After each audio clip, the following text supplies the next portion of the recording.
If you like audiobooks or audio shows, check out a free trial of Audible. Just click the link in the description. Welcome to MINDSHOCK True Crime. Today we are tackling the Chris Benoit conspiracy. This has been requested many times on MINDSHOCK, and the first of many pro wrestling conspiracies we will cover in typical MINDSHOCK fashion, with logic and reason at the forefront.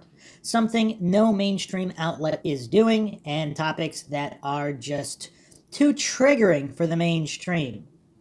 The authority-worshipping cultists that belong to the so-called masses, the NPCs out there, they simply cannot objectively and logically assess conspiracy theories, which is, of course, why MINDSHOCK exists, where the motto here is, the only thing we know for sure is that we don't know anything for sure. If you weren't present at a particular event, you don't really know what happened, do you?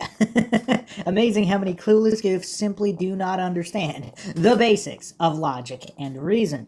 And if you don't have all of the information available, how would you even hallucinate or pretend to know what is more or less likely? In order to know true likelihoods, you have to have a certain amount of information that is simply not present in pretty much all conspiracy theories versus coincidence theories debates.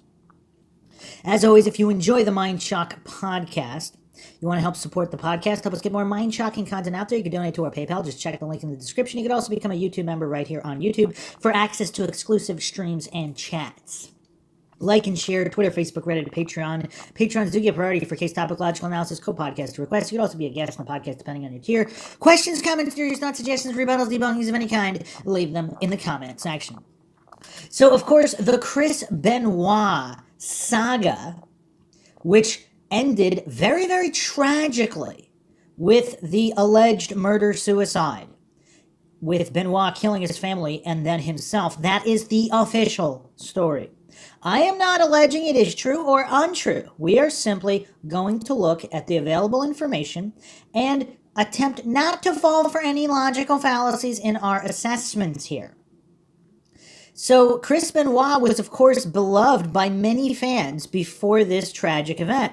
And some people really disagree with the WWE, formerly the WWF, as old-timers still know it by. Some die-hard pro wrestling fans believe that the golden era of pro wrestling ended pretty much, or at least the WWF, WWE, whatever, when they switched the name from WWF to WWE.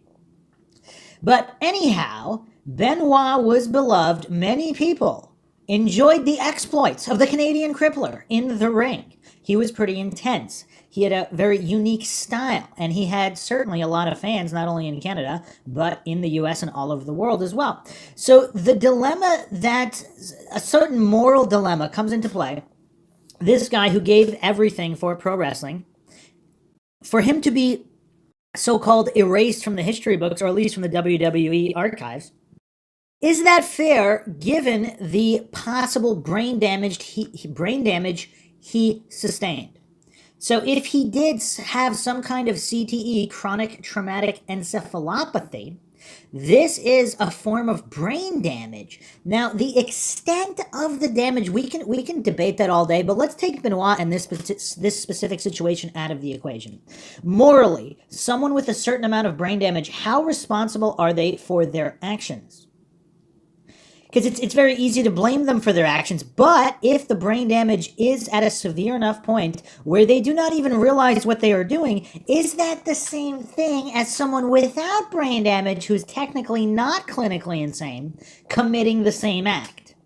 And should the penalties be the same? I am not claiming to have the answers here. I'm just asking the questions.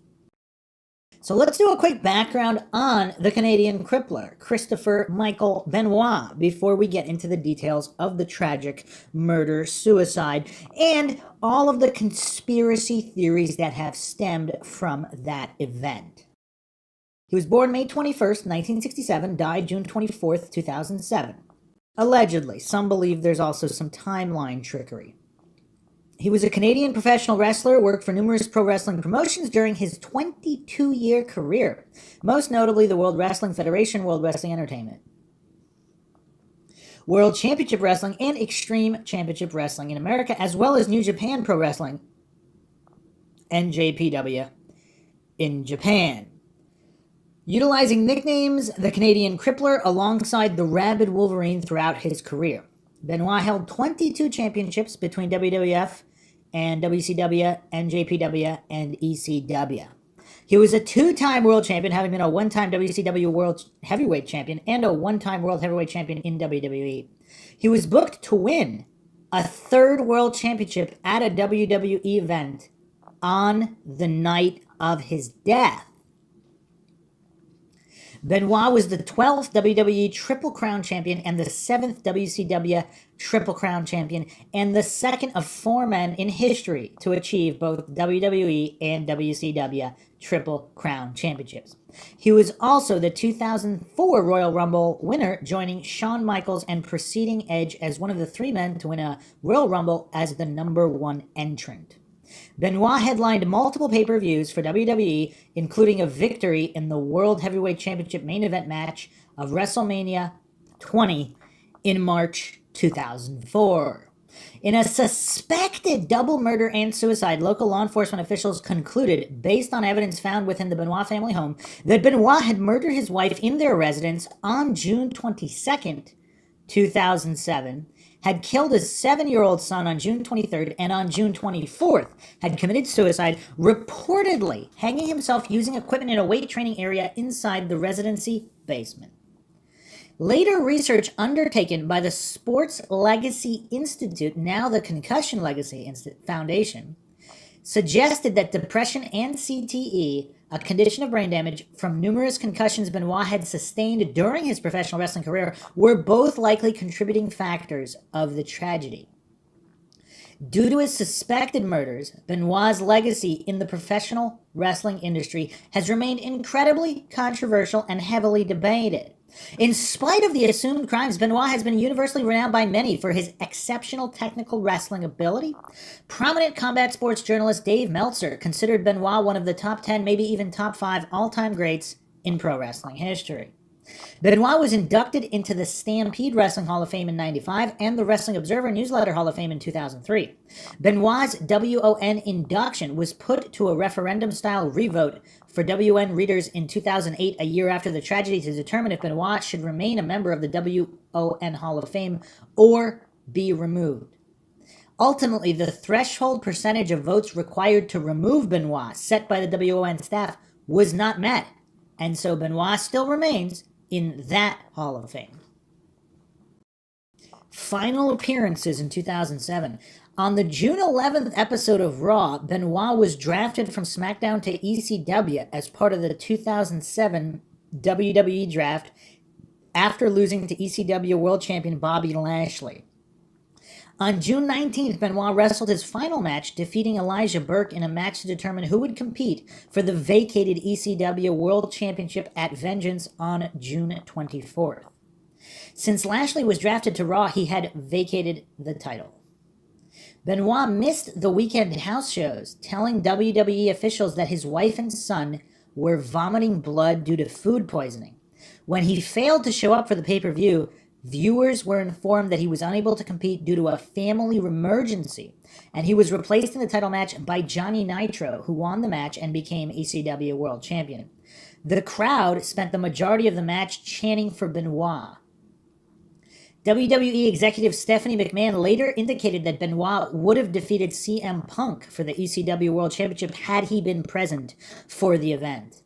Professional wrestler and MMA fighter Bob Sapp, whom WWE had tried to sign up before a contract dispute with K1 rendered it impossible, reported he would have been put into an oncoming angle with Benoit in case he would have been able to debut.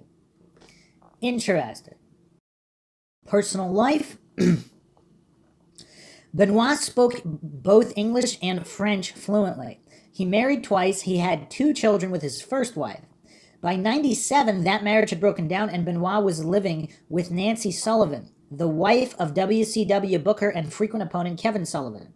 On February 25, 2000, Chris and Nancy's son Daniel was born. On November 23, 2000, Chris and Nancy married. It was Nancy's third marriage. In 2003, Nancy filed for divorce from Benoit, citing the marriage as irrevocably broken and alleging cruel treatment.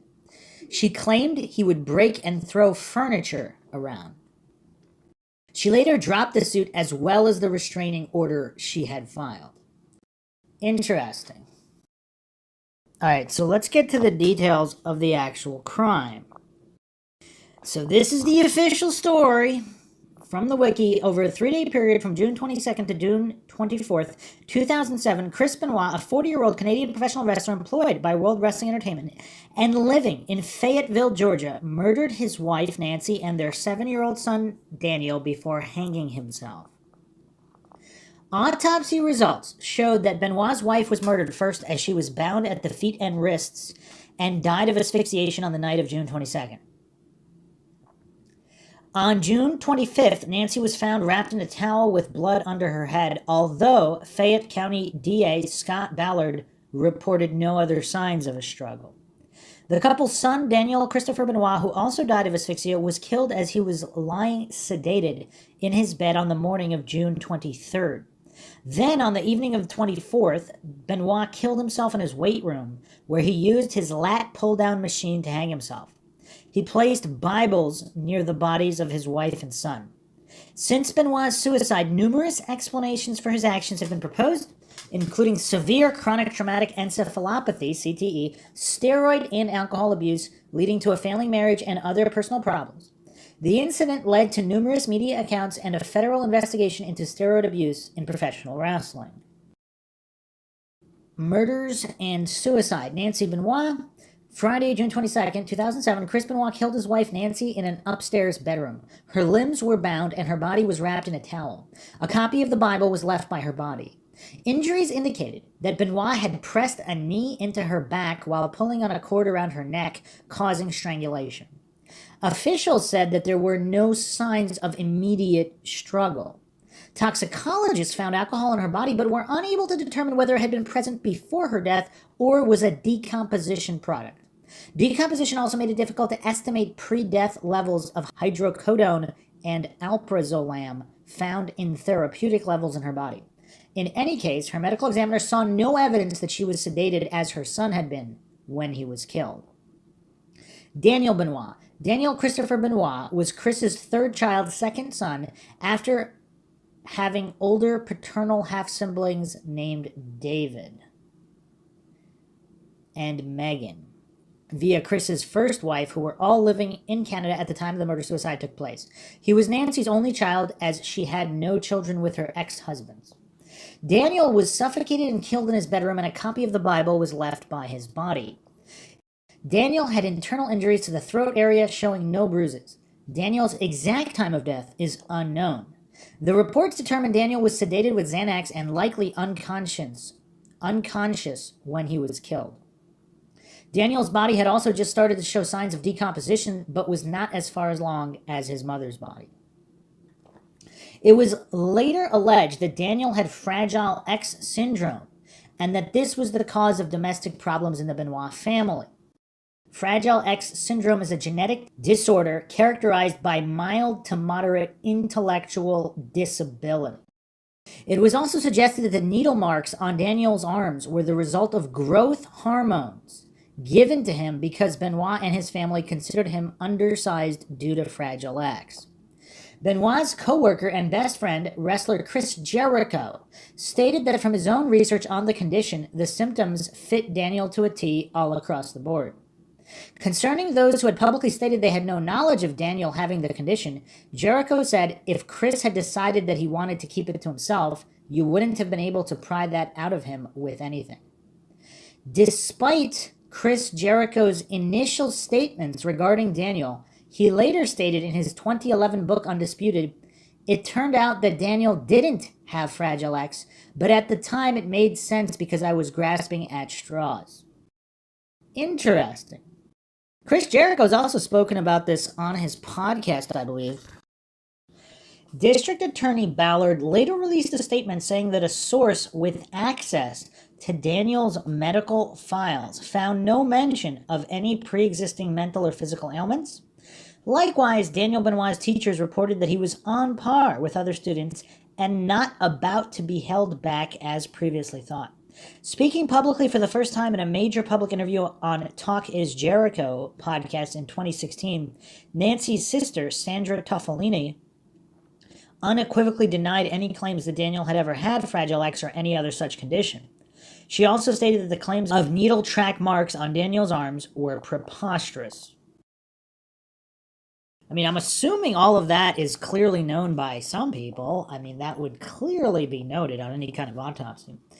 After the murders, at about 3:30 p.m. on Saturday, June 23, 2007, fellow wrestler and close friend Chavo Guerrero received a voicemail message from Benoit's phone stating that both Nancy and Daniel had food poisoning and he would be late for that night's house show in Beaumont, Texas. Guerrero called Benoit back and found that Benoit sounded tired and groggy as he confirmed everything that he had said in his voice message. Guerrero, who was concerned about Benoit's tone and demeanor, because theoretically this would be after Nancy and Daniel are dead, called him back 12 minutes later. Benoit did not answer the call, and Guerrero left a message asking Benoit to call back. At 3:44 p.m., Benoit called Guerrero back, stating that he had not answered the call because he was on the phone with Delta Airlines changing his flight. Benoit stated that he had a stressful day due to Nancy and Daniel being sick from food poisoning. Guerrero then replied with, "All right, man, if you need to talk, I'm here for you."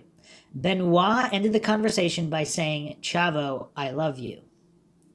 During a 2014 appearance on Chris Jericho's Talk Is Jericho podcast, Guerrero said Benoit sounded off when he talked to him, especially when he said, "I love you," with emphasis. Another coworker who often traveled with Benoit called him from outside the Houston airport. Benoit answered and told the coworker that Nancy was vomiting blood and that Daniel was also vomiting. Benoit failed to show up for the house show in Beaumont and left a voicemail on Chavo Guerrero's cell phone that he would be on a flight that would arrive in Houston at 8 a.m. on the following Sunday morning. During this time, Benoit also called and left a voicemail for an unknown friend. Wait, how is that friend still unknown? I guess they didn't want to come forward, but the details of that voicemail could have still been revealed even without revealing that person. Curious. On Sunday, June 24th, 2007, 5 text messages were sent to coworkers between 3:51 a.m. and 3:58 a.m. using both Chris and Nancy Benoit's cell phones. 4 of them were the Benoit's address. The 5th said that the family's dogs were in the enclosed pool area and also noted that a garage side door had been left open. Guerrero and referee Scott Armstrong were 2 of the recipients of these texts. Chavo Guerrero was woken up by the texts and went back to sleep, telling himself that he would be picking up Benoit at the Houston airport in a few hours. Benoit failed to show at Houston airport on the flight that arrived at 8 a.m. Late Sunday morning, Benoit called WWE's Talent Relations office, stating that his son was vomiting and that he and Nancy were at the hospital with him. He also stated that he would be taking a later flight into Houston, where he was scheduled to face CM Punk for the vacant ECW World Championship at Vengeance Night of Champions. Benoit failed to appear for the Vengeance Night of Champions pay-per-view event in Houston on the night of Sunday, June 24th. Chris Benoit, according to the DA Ballard and the city sheriff, committed suicide by hanging. Benoit used a weight machine cord to hang himself by creating a noose from the end of the cord on a pull-down machine from which the bar had been removed. Benoit released the weights, causing his strangulation. Ballard said Benoit was found hanging from the pulley cable. You know what else is curious? I would like to know how many people have committed suicide in this fashion. On the 2016 Talk Is Jericho podcast, Nancy's sister, Sandra Toffolini, clarified some details further. She said that over the weekend, the search history on Benoit's computer showed that he had researched, quote, "the quickest and easiest way to break a neck," end quote. He had then later used a towel around his neck attached to the handle of the machine, which he pulled down using a very heavy weight and let go, breaking his neck instantly. I mean, he's got a really thick, muscular neck, too, so, I mean, that must have taken a lot of weight. See, now when you Google the quickest and easiest way to break a neck, the only thing that comes up is everything Chris Benoit, that he searched it. So yeah, I don't know if there are stats on people who have committed suicide using a pull-down weight machine. Discovery of the bodies. Monday, June 25th, 2007, WWE wrestlers and senior officials arrived in Corpus Christi for WWE Raw, which was set to take place on the Monday night at the American Bank Center. As the early hours of the afternoon progressed and the show got closer to starting, WWE senior officials were increasingly concerned that they had not heard from Chris Benoit in over 24 hours. Chavo Guerrero then showed WWE Vice President of Talent Relations John Laurinaitis, aka Johnny Ace, the text that he and Scott Armstrong had received from Chris and Nancy's cell phones in the early hours of Sunday. As more time progressed without any contact from Benoit, WWE called the Fayetteville, Georgia police for a welfare check at the Benoit household. After discovering the bodies, the police notified WWE around 4:15 p.m., informing them that they had discovered 3 bodies at the Benoit home, and the house was now ruled as a major crime scene. A suicide note was not discovered during the initial investigation, but one was later discovered in a Bible that had been among Benoit's possessions that were sent to his first wife and their 2 children in Canada.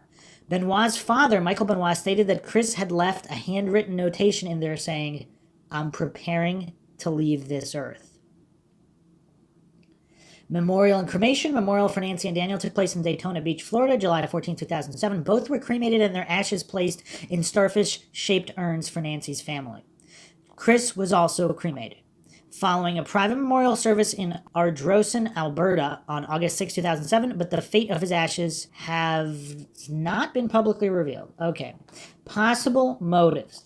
WWE attorney Jerry McDevitt appeared on Live with Dan Abrams July 17, 2007, and said Benoit was prescribed testosterone as part of a treatment for testosterone replacement therapy, which McDevitt said was a common practice for people who had used steroids in the past and had suffered testicular damage as a result.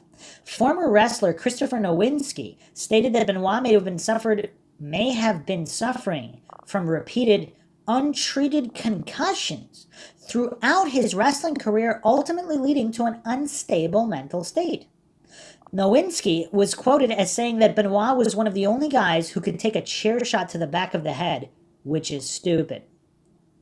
Tests conducted on Benoit's brain by Julian Bales, the head of neurosurgery at West Virginia University, showed Benoit's brain was so severely damaged it resembled the brain of an 85-year-old Alzheimer's patient.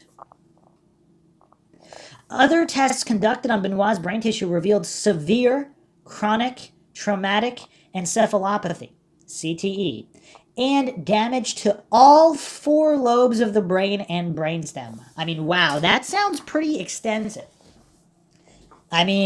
That sounds extremely extensive, not minor in any way.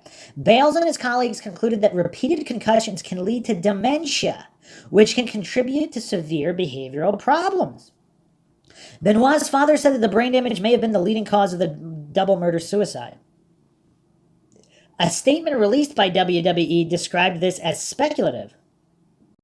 If his brain looks like the brain of an 85-year-old Alzheimer's patient, how speculative is that? Nancy Benoit filed for divorce in May 2003, allegedly after domestic abuse from Chris, but had it withdrawn in August 2003. In February 2008, the Atlanta Journal-Constitution reported that Nancy may have suspected her husband of having an affair with a female WWE wrestler, and that they may have also argued over a life insurance policy. The AJC claimed that the source was a recently released report from the Fayette County Sheriff's Office. So the initial response from the WWE was, what was this? This was Vince McMahon opening Raw 3-hour tribute to one of the greatest WWE superstars of all time. Tonight will be a tribute to Chris Benoit. So apparently this was in response to Chris Benoit, his wife Nancy, and their son Daniel being dead. And that was all the information that was available at that time. Now, coincidentally, the coincidences are stacking here. After Vince McMahon had gathered the wrestlers together to tell them that Chris, Nancy, and Daniel had all died, WWE canceled the scheduled 3-hour-long live show that had been scheduled for a few hours later on the night of the 25th, June 25th, which coincidentally was supposed to be a memorial for the Mr. McMahon character who on the June 11th episode of Raw died, in quotations, in a limo explosion. So in the last hour of the 3-hour tribute program, reports surfaced that Chris, Nancy, and Daniel had all died on different days over the weekend and that the police were not looking for any other suspects, working under the belief that Chris Benoit murdered his wife and son before killing himself. The next night, Tuesday, June 26, 2007, after details of the murder-suicide became available, the company aired a recorded statement by Vince McMahon before its ECW broadcast. Good evening, ladies and gentlemen. Last night on Monday Night Raw, the WWE presented a special tribute show recognizing the career of Chris Benoit. However, now, some 26 hours later, the facts of this horrific tragedy are now apparent. Therefore, other than my comments, there will be no mention of Mr. Benoit's name tonight. On the contrary, tonight's show will be dedicated to everyone who has been affected by this terrible incident. This evening marks the first step of the healing process. Tonight, WWE performers will do what they do better than anyone else in the world: entertain you. On Friday, June 29, 2007, before the SmackDown edition of that week, Vince McMahon released another statement indicating that the related events of the tragedy were not known at the time. The rest of the statement remained the same as the first one.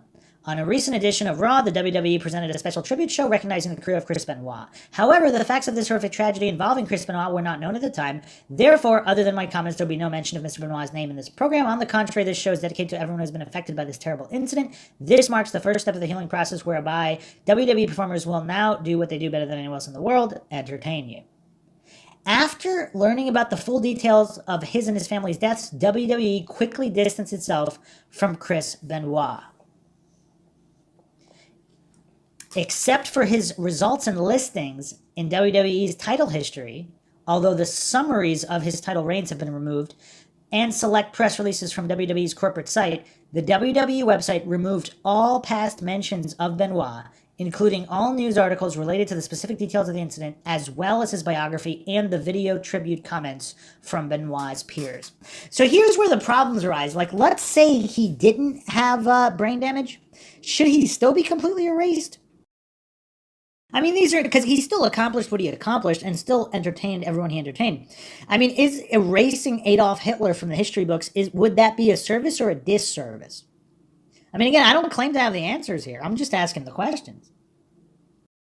Toxicology results. At the press conference held by the Georgia Bureau of Investigation on July 17, 2007, it was announced that 3 different drugs were found in Nancy Benoit's system: hydrocodone, hydromorphone, and Xanax. All 3 drugs were found to be at levels investigators considered normal for therapeutic treatment as opposed to recreational use or abuse. A blood alcohol level was found to be 0.184. Chris Sperry, the medical examiner, added it was impossible to say whether any of the blood findings were due to ingestion of alcohol or the post-mortem process. It was also ruled out that Nancy was sedated by Chris before she was murdered. Xanax was found in Daniel Benoit's system.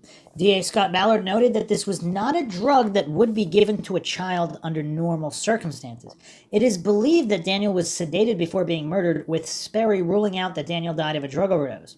The GBI, however, said in the press conference that it could not perform tests for steroids or growth hormones on Daniel because of a lack of urine. Xanax and hydrocodone were also found in Chris Benoit's system at levels investigators called consistent with therapeutic use.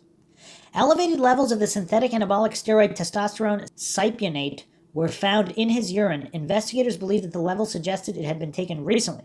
While the synthetic anabolic steroid testosterone cypionate was found in his urine, there was no evidence of GHB, contrary to speculation.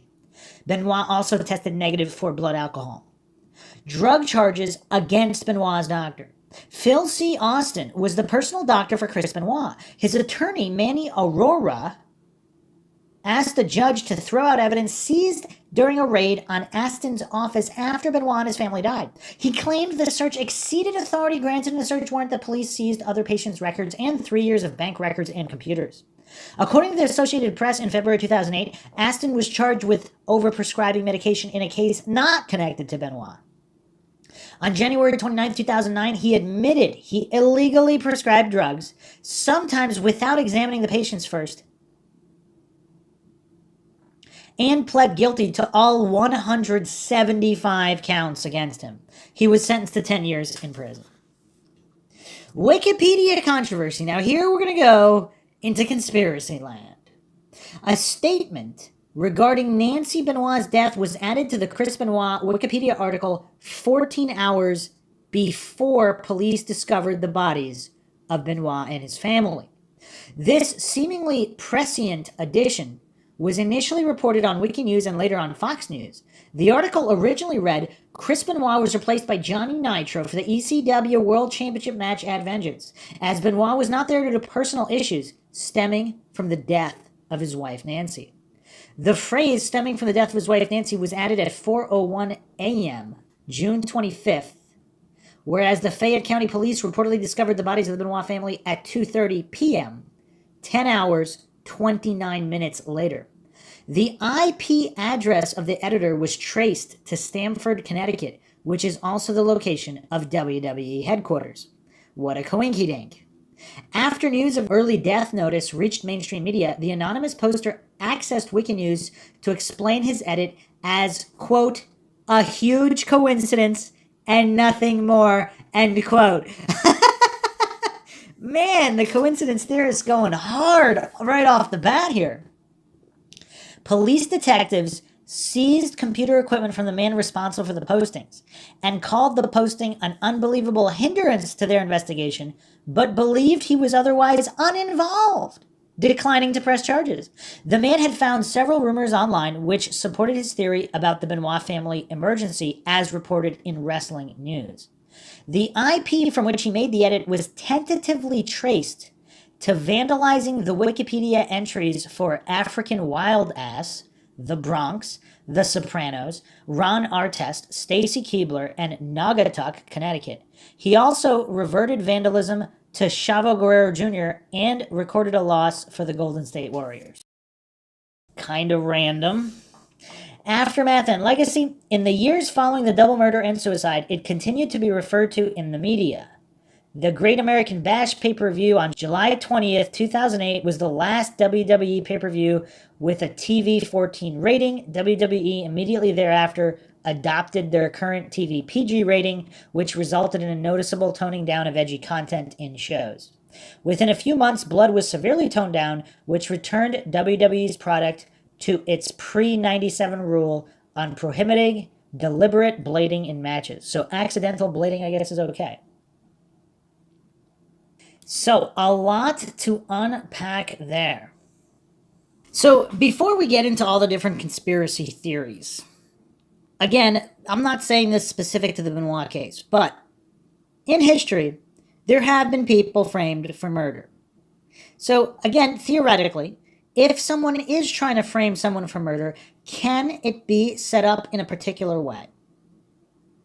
And just keep that in mind when looking at any so-called murder-suicides. Again, I am not saying Chris Benoit is innocent or guilty. I am not saying certain evidence is legitimate or not legitimate. We are objectively analyzing the information here. Is it possible everything is as advertised in the official theory? Of course. Is it possible it's not? Of course. How would we know if we weren't there? That's the thing, we wouldn't. So is it beyond the realm of possibility that someone framed Benoit, or are we just involved in some kind of false dichotomy here? Is it possible Benoit did kill himself and not his wife and child, and he killed himself after they died? Is it possible Benoit was responsible somewhat, but there was also another party who was also responsible that we don't know about? I mean, there are so many variables. Again, I'm not alleging any of them are true or untrue. A lot of the triggered goofs that listen to MindShock, they just get triggered instantly if I don't toe the propaganda line and just say everything is as reported on the idiot box. It is gospel, it can never be questioned. Obviously, this is MindShock, where logic and reason are at the forefront, not blind faith in the cult of authority worship. So here's an interesting post from the Squared Circle subreddit. 7 years ago, by Newport Box 100S, 24 reasons that Chris Benoit may be innocent. 1. Chavo Guerrero, a close friend of Benoit, told WWE Magazine that he talked to Chris for a while on Friday night on his house phone. About 45 minutes into the conversation, Chris told him that there was somebody knocking at his door, and he was going to see who it was. Shortly after Chris answered the door, there was a scuffle, and then his house phone line went dead. Chris could only be reached on his cell phone about 3 hours later. This is very significant. This explains why there was no forced entry. Chris let the killer or killers in. Now again, let's just take a pause and a step back. This is not Chris Benoit is not a random nobody. This is a very famous celebrity, so to speak, in the world of sports entertainment. If somebody did want to either rob his house or cause some kind of ransom, hostage, kidnapping situation of some kind, and they're holding a gun to his to one of his family members' heads, what is he going to do? He's going to do whatever they say to do. Again, I'm not saying this happened in any way. I am not saying there's any definitive evidence this is what happened. But if it happened, would it explain the result? 2. After Chavo reached Chris on his cell phone, he said that Chris sounded very odd, groggy, and tired. He also said that Chris told him, "I love you, Chavo," which sounded forced. The WWE also said that when Chris called in and told them that Nancy and Daniel were sick, he did not sound like himself. He sounded groggy. Chris then said, "I love you," which they say was out of context because he usually didn't say this.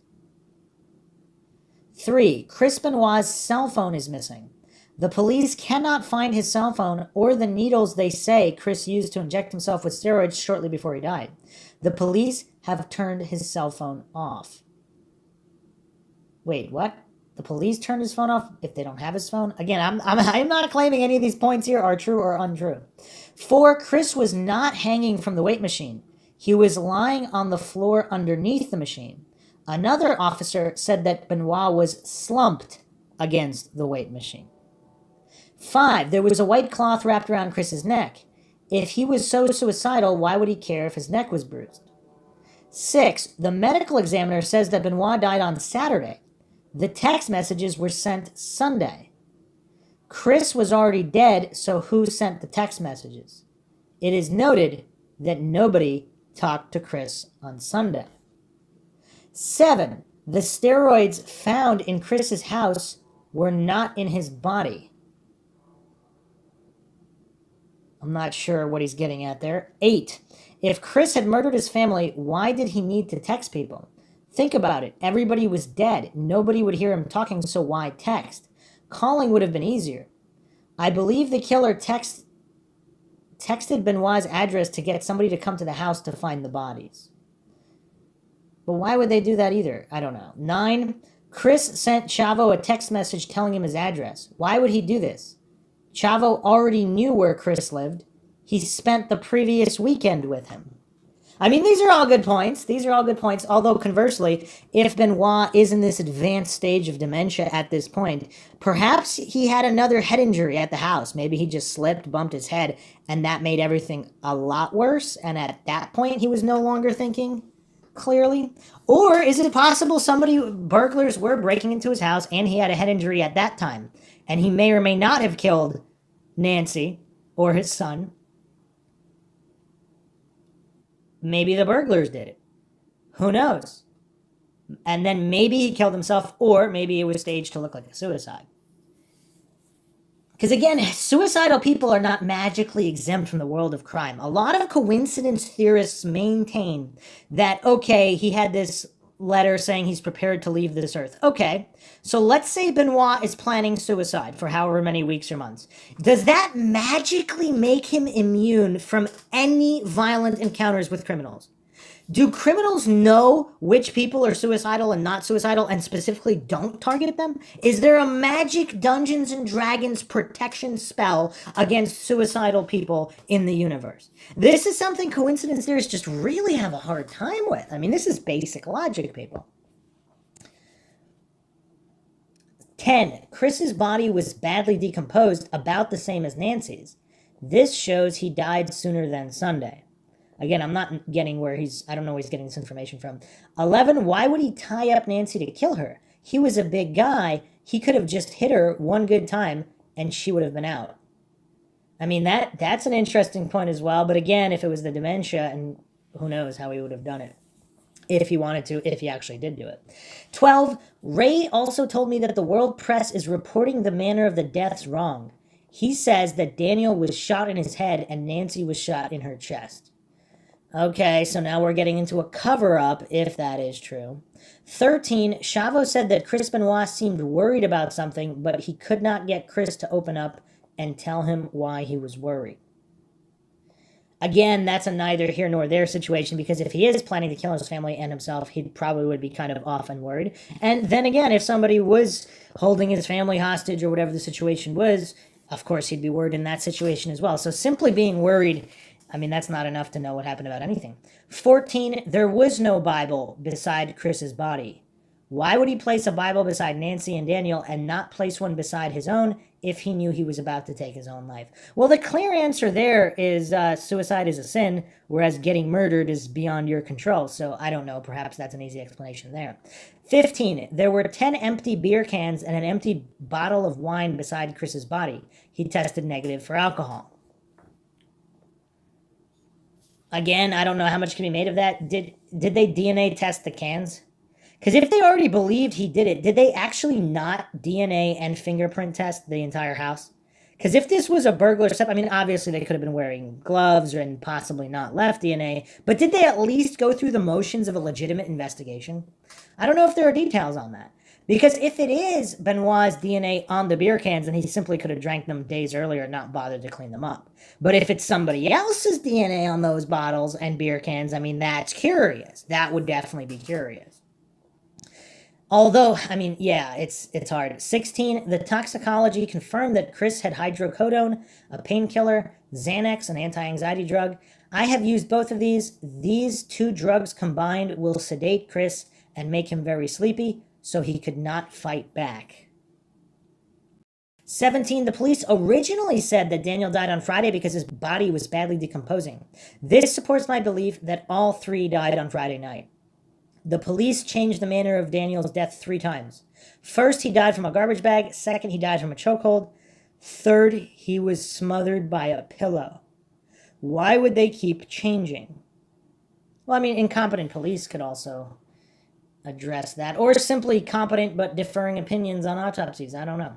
18, the police kept changing the location of where Nancy's body was found.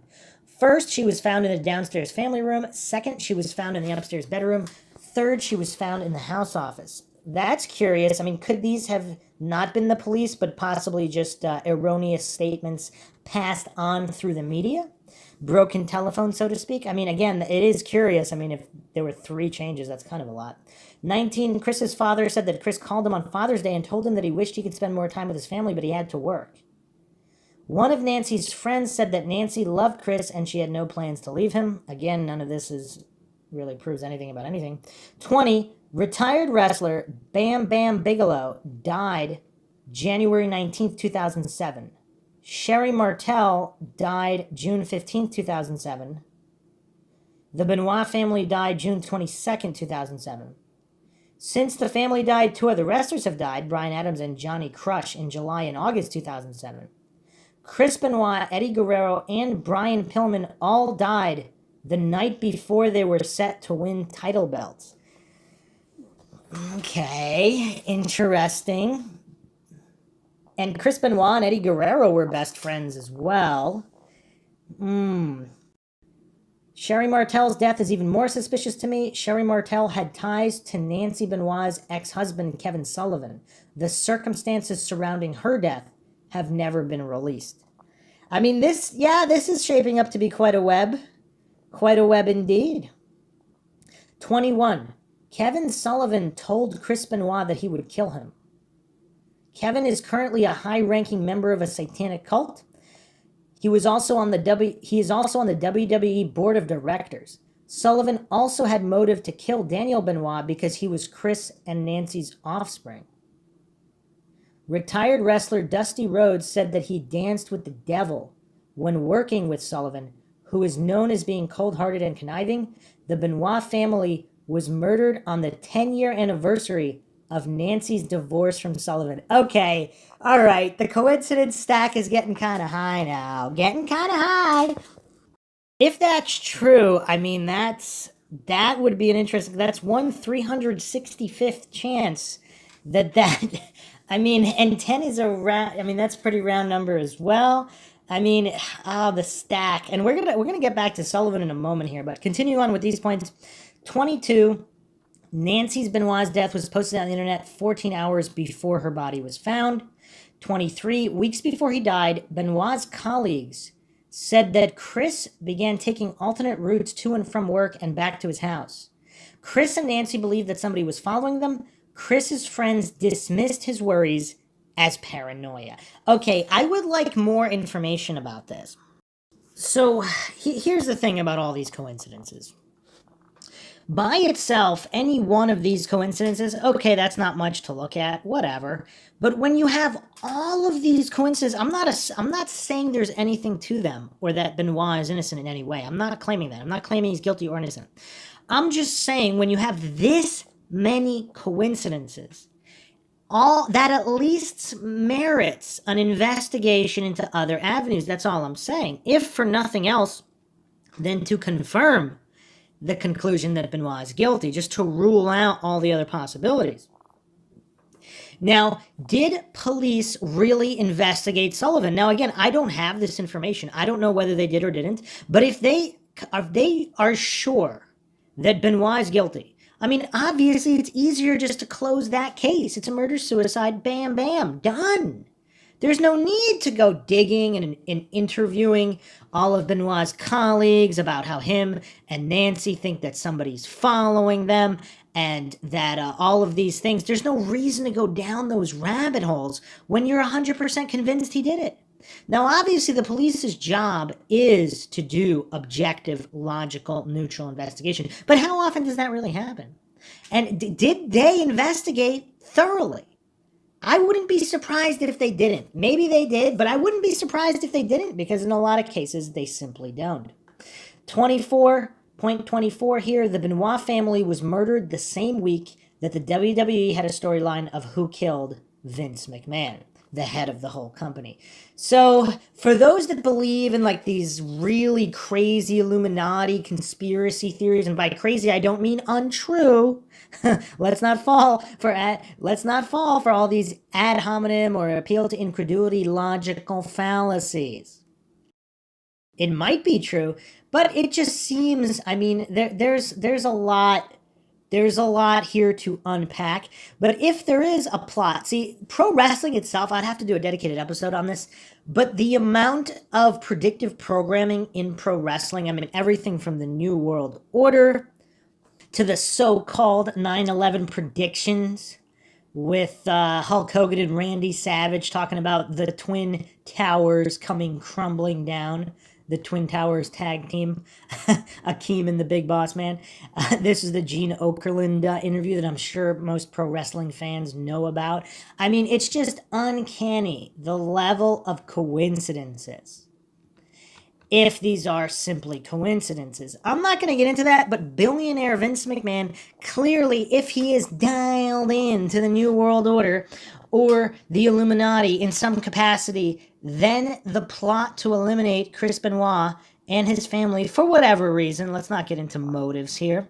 If you walk into a room with dead bodies, the first thing on your mind is not motive. You examine the evidence.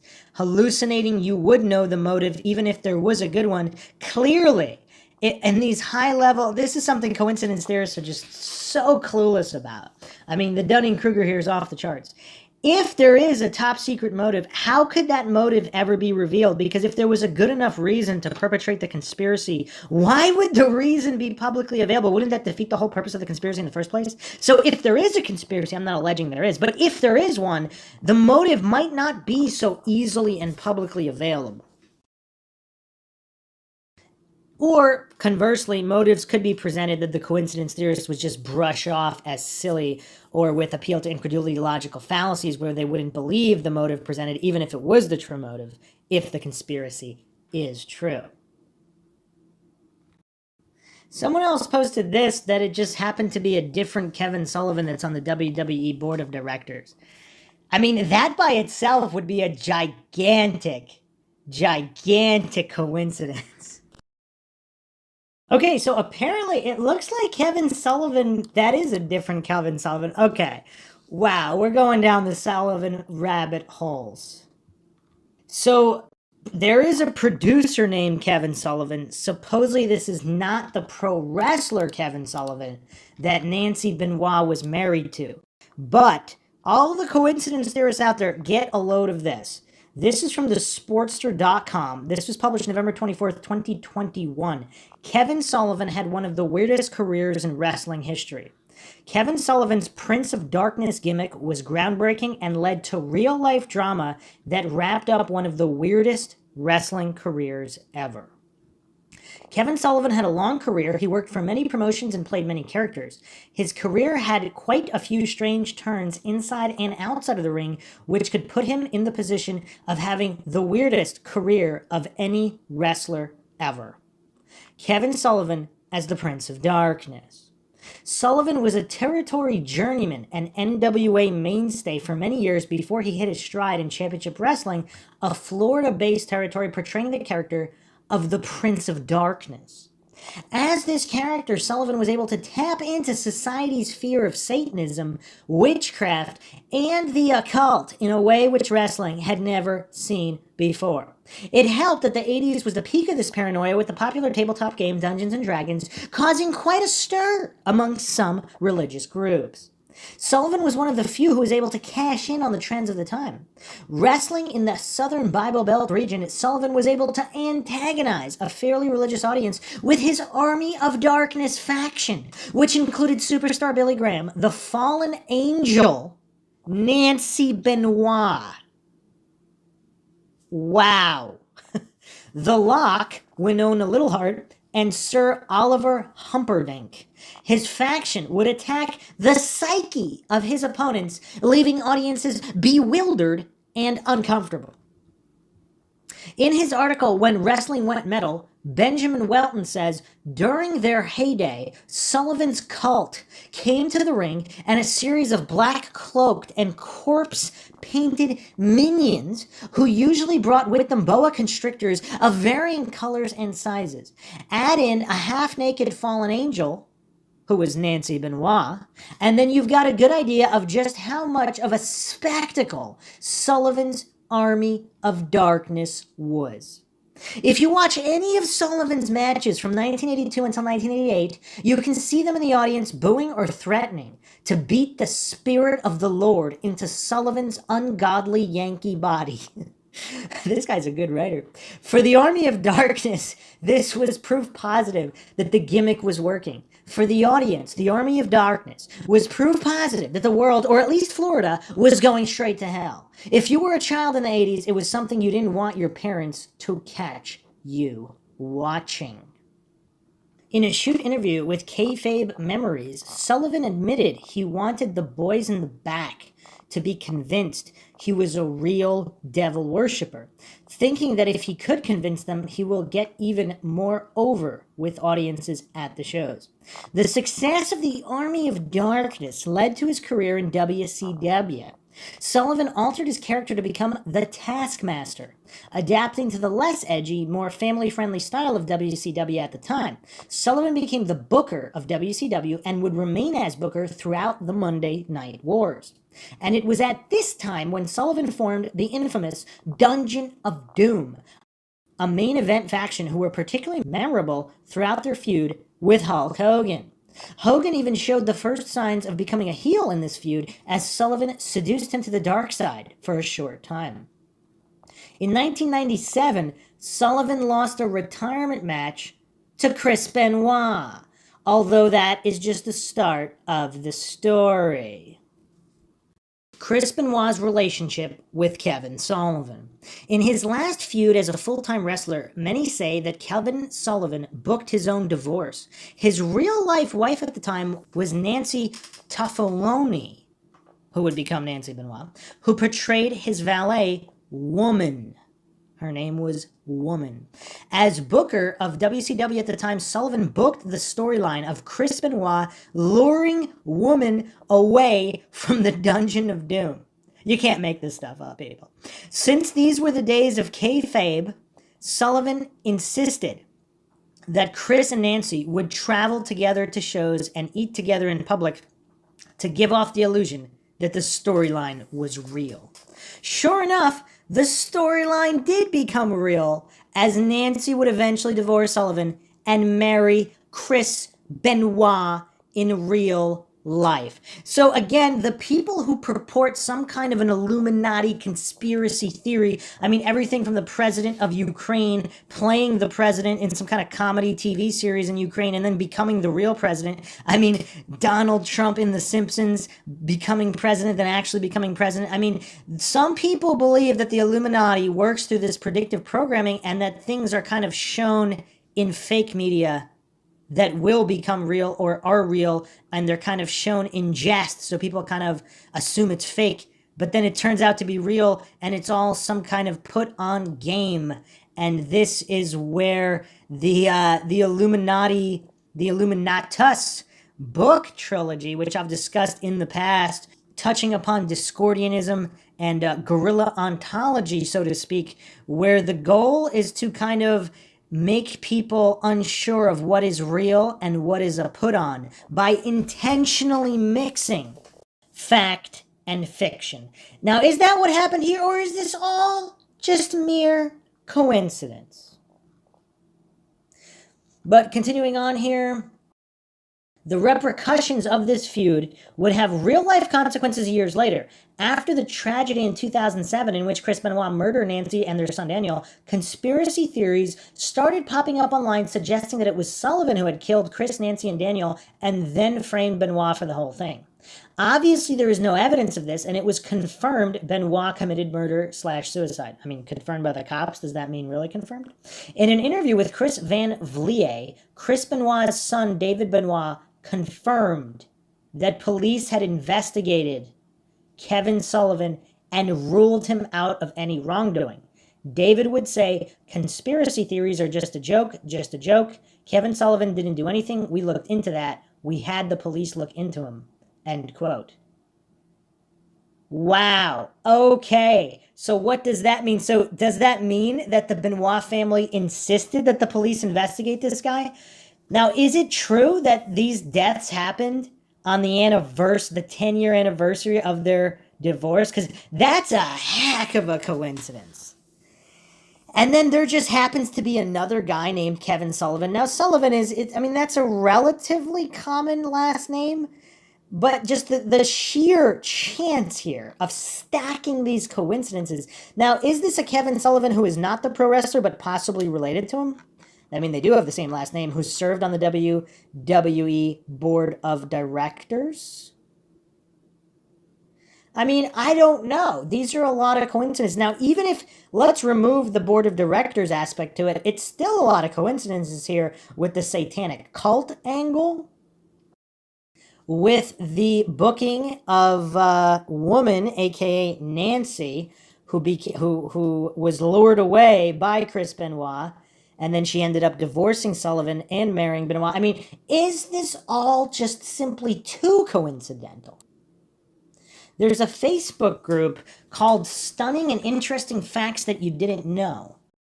This is a post on that group, May 20th, 2013. Stunning opinion, Chris Benoit is innocent. Several months ago, I posted about a proposed petition online that wants to reopen the Chris Benoit double murder-suicide case due to the conspiracy theory which revolves around it.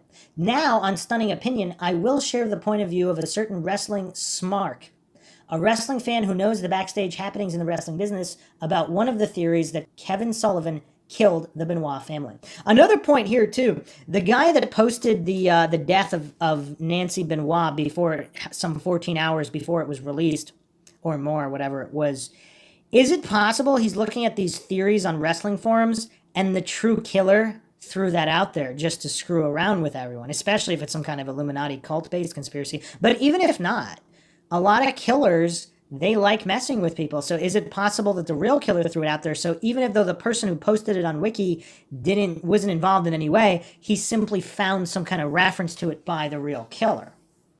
But continuing on here, since today is the 46th birthday of Chris Benoit, the 49th birthday of Nancy Benoit, yes, she's older than Chris. Wait a second.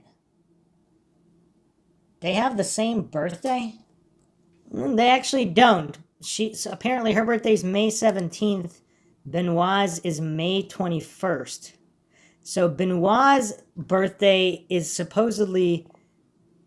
Okay. That would have been kind of weird for the numerology people if it was the same exact date. Although they could probably still speculate. I mean, their birthday is within days of each other, and supposedly they died within days of each other. I don't know what to make of that. Let's continue here. I will pin to top this article again come June 22nd for the 6th anniversary of the Benoit family. Okay, this compilation has been making the rounds lately across different wrestling forums. Some of the info is actually very interesting, and some is shockingly contradictory. I'll admit it, it opened my eyes to the fact that the case was concluded very, very quickly. So I found this on WrestleZone forums from another member. This, I think, is very, very interesting. A long read, but to the few intelligent posters on here that don't troll and still talk wrestling, this may be of interest to the case. The tragic deaths of Chris Benoit and his wife Nancy and son Daniel have shocked the wrestling world. The police are calling it a double murder-suicide, but is it really? Look at some facts. It has been 10 years exactly since Nancy divorced Sullivan to marry Benoit. In the 80s, Sullivan, along with his then-wife Nancy, were running a gimmick in wrestling of how they were Satanists, and Nancy was known as the Fallen Angel. She later became known as Woman. The trouble with the Satanist gimmick was it was for real and was not a work or fake. In 1990, Sullivan was the booker for WCW, and he scripted his wife Nancy into having an affair with Benoit, who was a member of the Four Horsemen. This made for a good angle, except the acting became reality as Chris and Nancy actually fell in love, and Nancy divorced Sullivan to marry Benoit.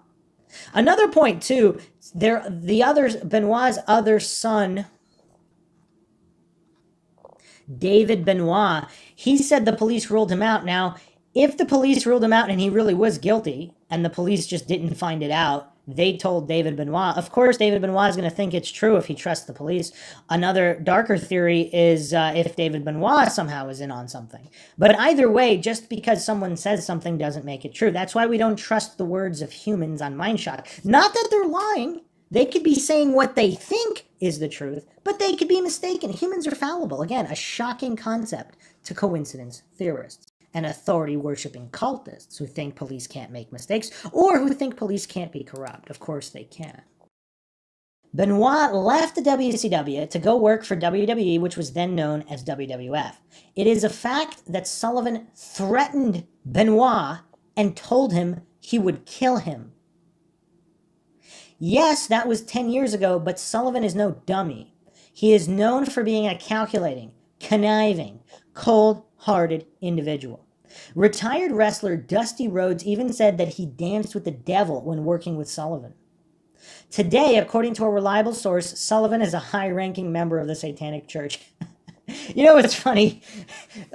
All these so-called reliable sources are never actually nailed down, so we have no way of knowing whether it's reliable or not. But the police need to consider the possibility that Sullivan carried out these gruesome murders in order to have his revenge, which is what Satanists live for. He could have entered the home with an accomplice or accomplices and held Benoit at gunpoint.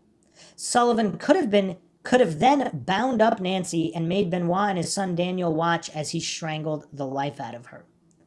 Then, the next day, making Benoit and his son spend the day in agony, murdered Daniel because of his hatred for the offspring of Benoit and Nancy.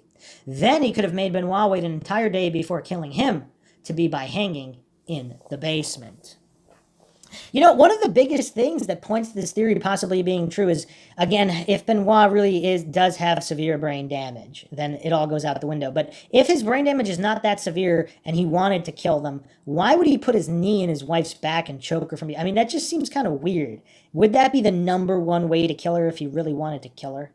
Whereas, if there were intruders, especially some with personal grudges, that is obviously something they might do, especially if they were making Benoit watch at gunpoint. Again, I'm not saying this is what happened, but theoretically, if we're looking at all the variables, it's hard to say that this is not a possibility at all. By doing this, not only would Kevin Sullivan have lived out his satanic church creed with his lust for revenge, but he would have destroyed Benoit's reputation, which is what has happened now, as the wrestling world is attacking the memory of Chris Benoit, remembering him as an insane baby killer and wife killer instead of the great world champion wrestler and friend that he was. See, that's another point that really kind of points in the direction of possibly this being some kind of personal grudge or conspiracy, because if it really was just some burglars who didn't specifically know Benoit, why would they care if the bodies were discovered or anything was done a particular way? But if they really wanted to frame Benoit and destroy his reputation forever, basically, or as much as possible, then it seems like these are actions they might take. And again, we have to consider the timeline of the phone calls versus text messages and the exact time of death. Although it would seem that the police might have to be in on this conspiracy or just completely incompetent. Again, it's very difficult to see this transpiring without some kind of either gross police incompetence or complicity. In either case, it would be interesting to have the FBI or some kind of outside upper agency investigate this case objectively. Some people allege that the Satanic Church has people inside in law enforcement as well, which again, in the post-Epstein era, it's not as outlandish as coincidence theorists once hallucinated it to be, that people in positions of power can't be corrupt or part of any kind of corrupt human trafficking or any kind of other organizations of this nature. And of course, if this is some kind of vast Illuminati conspiracy, obviously they would have local departments in their pocket as well. Satanists hate the Bible, and the police have stated that a Bible was found next to the bodies of Benoit's wife and son. This would serve as a bizarre calling card, as if to either say, "What good did your Bible do?" or to throw off investigators to keep them from suspecting Sullivan and his Satanists would have been involved. And if Benoit did it, why would he have placed a Bible besides Nancy and Daniel and not place one beside his own if he knew he was about to take his own life? I actually already answered that earlier. Suicide is a sin, so it might not have been appropriate to put the Bible next to his own body, where it might have been to put it next to the bodies of his wife and son, if he is guilty. I wonder why the police have not even considered investigating the possibility that Sullivan killed Benoit, Nancy, and Daniel. It is certainly a possibility worth looking into.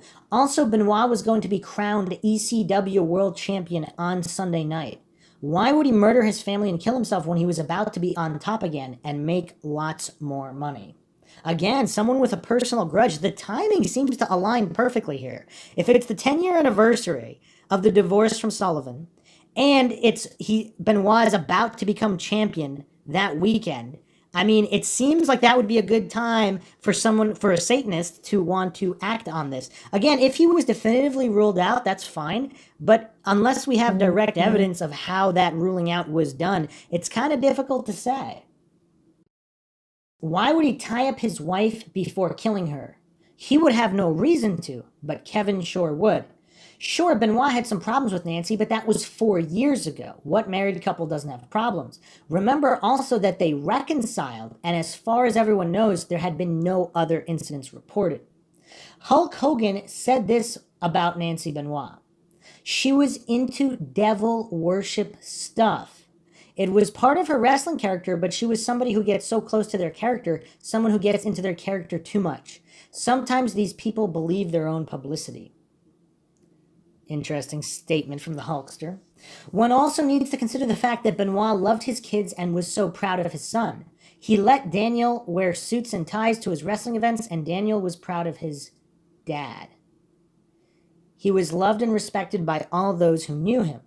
In my opinion, there is no way he would have murdered his family. The whole murder case has Satanists written all over it, and Sullivan is a Satanist and has the motive to murder them. I am encouraged anyone who reads this to send this to police authorities and circulate it on the internet so the facts can be investigated before the case is closed and Benoit is written off in history as a murderer. If Sullivan is the real killer, justice should be served. I mean, some interesting comments here also revolving around Sullivan's threat on Benoit's life. Supposedly it was Mike Graham who threatened Benoit's life and not Sullivan. And Graham did it because Benoit was causing problems and wasn't drawing money. So supposedly Graham said, quote, "I saved the company $3 million a year by firing him. It's not like people were paying to see him," end quote.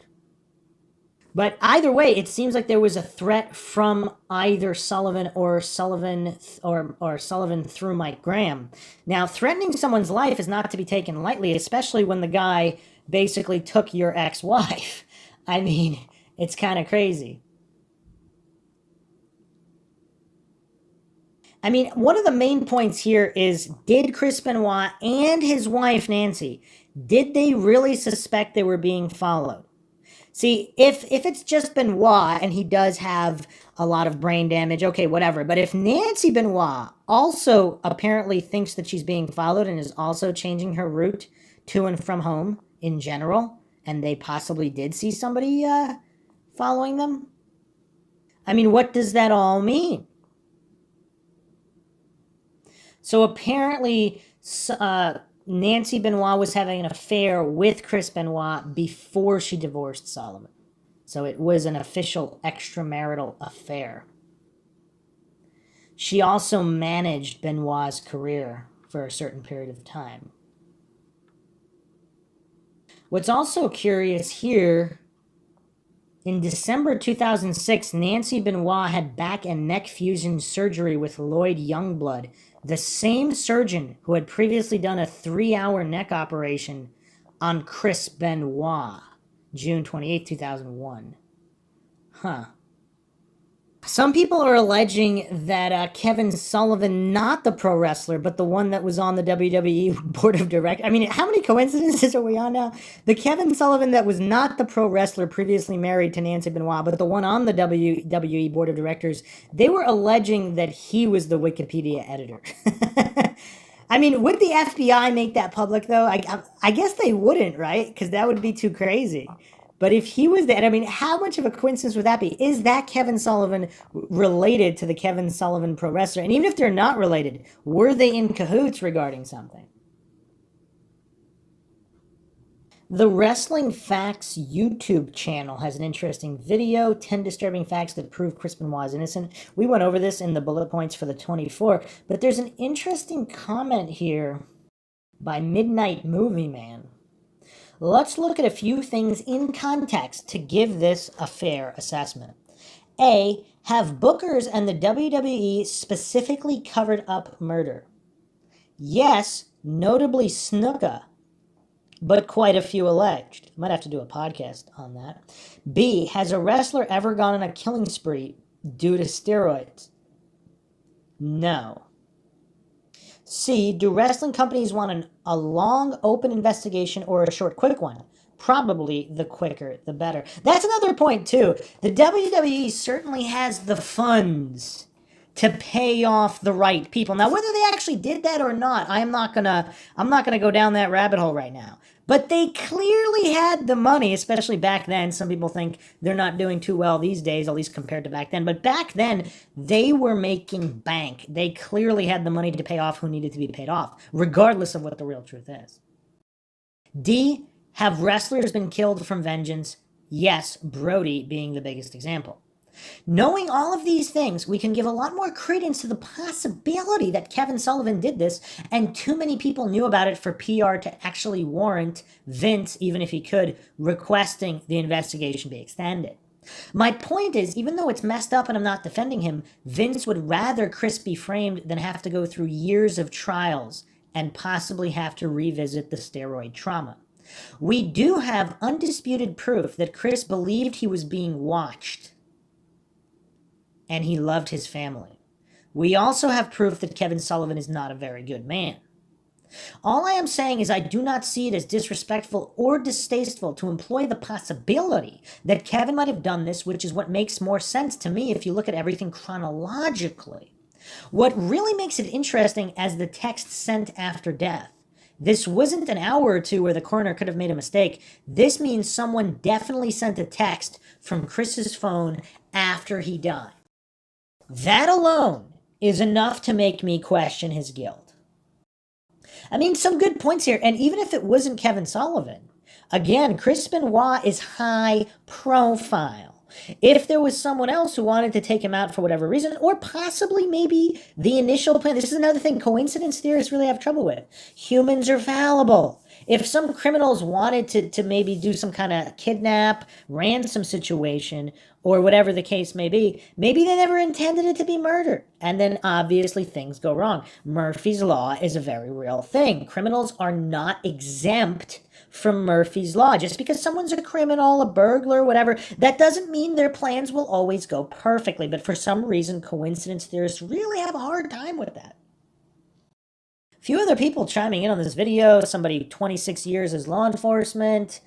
This case never sat right with me. I still believe he was innocent. Another interesting post here. I know Chris, Nancy, and Daniel. Working in radio for over 20 years, I had many opportunities to meet and spend time with Chris and many members of the WWE. My family from the same area as Nancy. My family knew hers. Chris came to my studios the fall before he died. We actually had plans for a motorcycle trip. Chris, Nancy, my wife, and I, we had bikes and equipment reserved through a friend who owns a Harley dealership for the month following his death. He called me a week before he died to lock everything down for the trip. The Chris I knew loved his family more than life itself. To say I was shocked to hear the news would be a major understatement. Regardless of the facts surrounding the deaths, we miss them terribly. May they rest in peace. Interesting. So just a week before his death, he was confirming plans for a motorcycle trip. The other thing regarding exactly if Kevin Sullivan really was investigated, how exactly was he ruled out? Because if he had a definitive alibi, how does that mean he didn't hire other people to do this hit? Like, how would they determine he's innocent in that regard? Here's an interesting article by Khal, Khal, October 7th, 2015 on yahoo.com. Chris Benoit murder-suicide, a professional hit, ? Journalist Bill Apter thinks that may have been the case.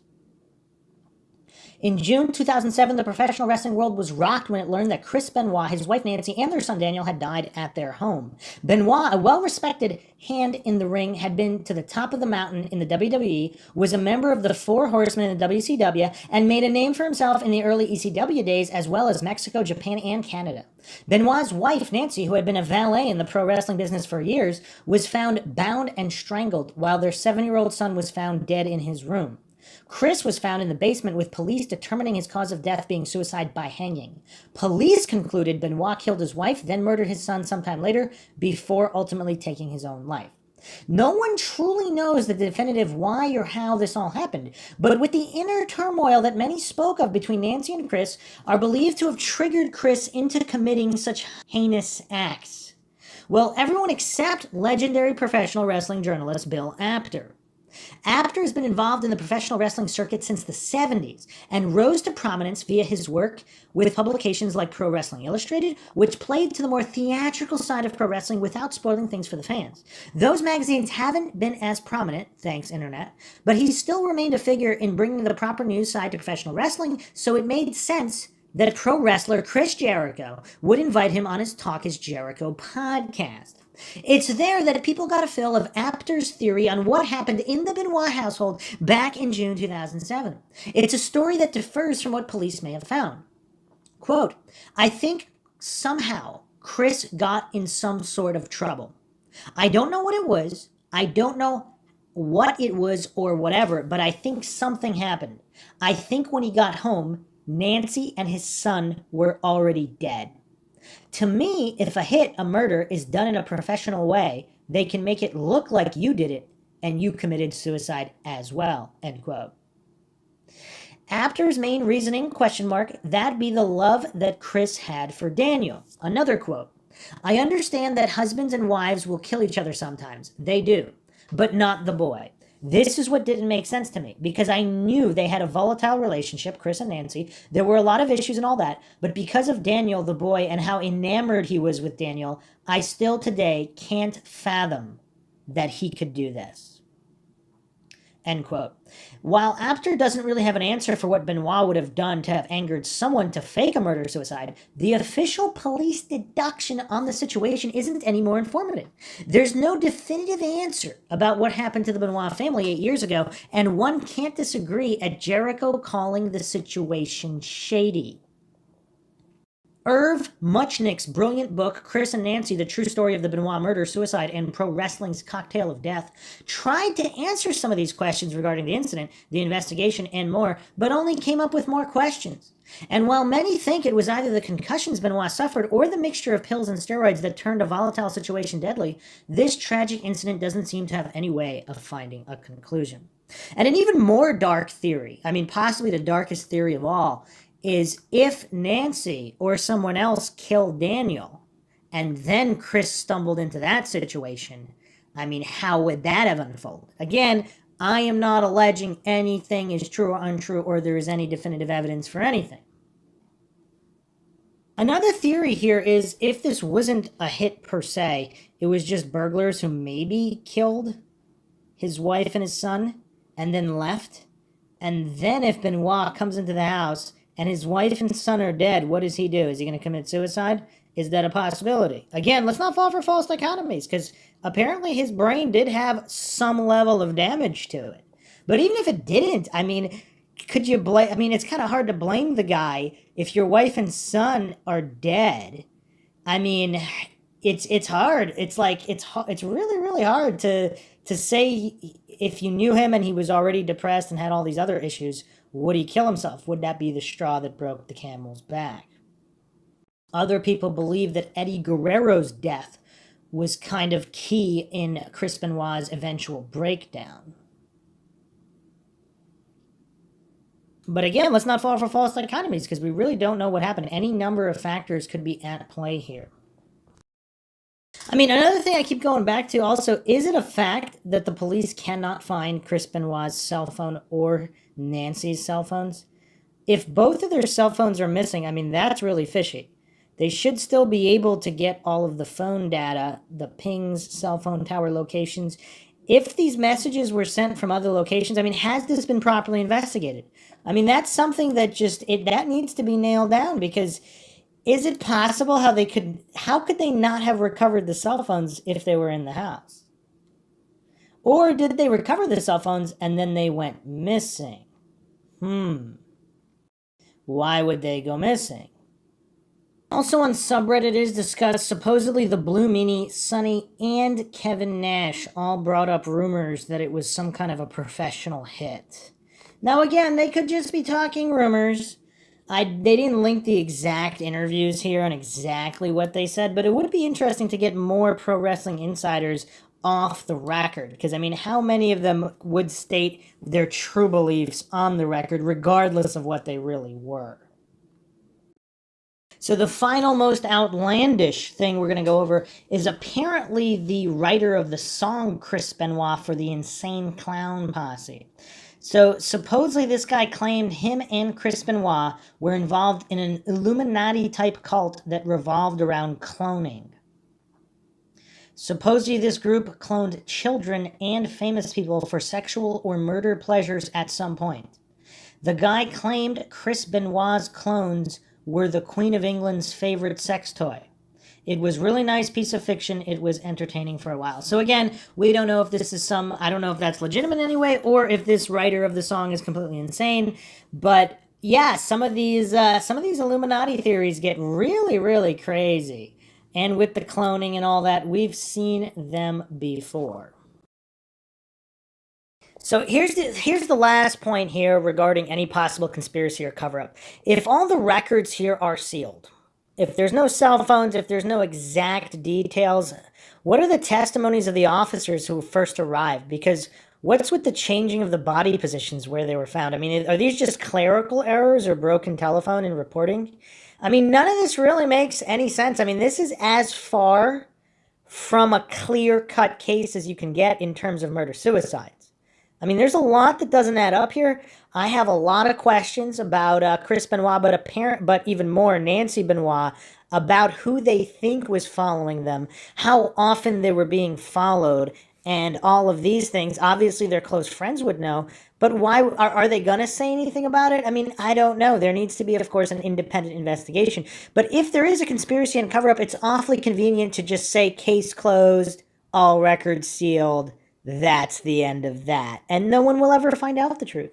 That's why, as I've talked about in other true crime podcasts, the need for some kind of independent agency that supersedes authority of even the FBI, and that way they can solve all these cases because they would have full access to all files, all evidence, and unrestricted investigative ability in terms of interviewing people, crime scenes, everything. And then they can verify, like, what's the harm in verifying so-called official narratives?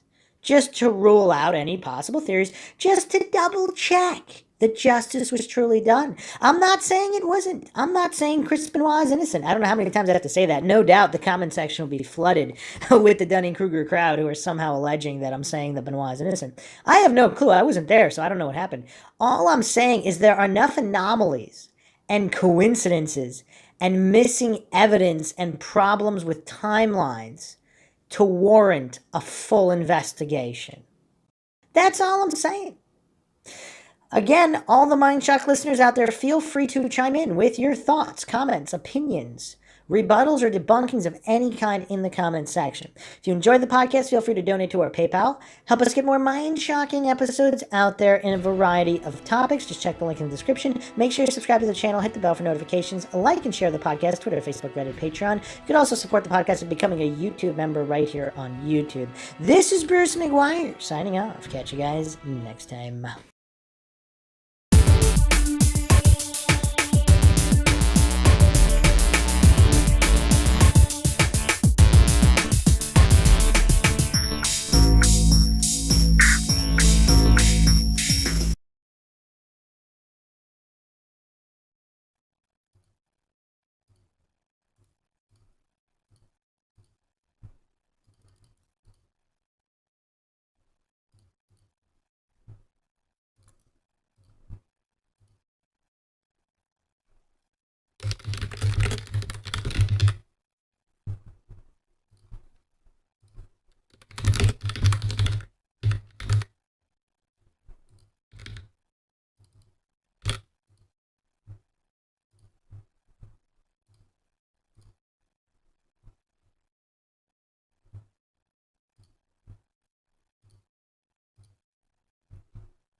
Welcome to MindShock.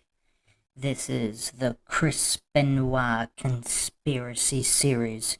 I'm, of course, your host, Bruce McGuire, and we will be taking a look at further oddities, particularly in and around the home, possibly additional witnesses, and information that I haven't seen discussed anywhere else. In typical MindShock fashion, with logic and reason at the forefront. If you want to help support the podcast, you can donate to our PayPal. Just check the link in the description. Make sure you subscribe to the channel. Hit that bell for notifications. Make sure you allow your device to have those notifications come through. If it's still not working, you can just go to youtube.com/MindShock. A lot of people don't get notifications for some reason. You could also become a YouTube member right here on YouTube. Access to exclusive streams and chats. Like and share. Twitter, Facebook, Reddit, Patreon. Questions, comments, theories, thoughts, suggestions, rebuttals, debunkings of any kind, leave them in the comments section. So, the Benoit case is obviously problematic for a lot of different reasons. Some people obviously believe there was more to the case than reported. It might have not been that simple that he just kind of snapped and did this. There might have been way more to the equation, and how much evidence is there of more oddities? So let's take a look at this very interesting Tumblr post. This is expletive loads of wrestling or tumblr.com/expletive loads of wrestling. 10 years, this was, is there a date here for this article? I don't see it.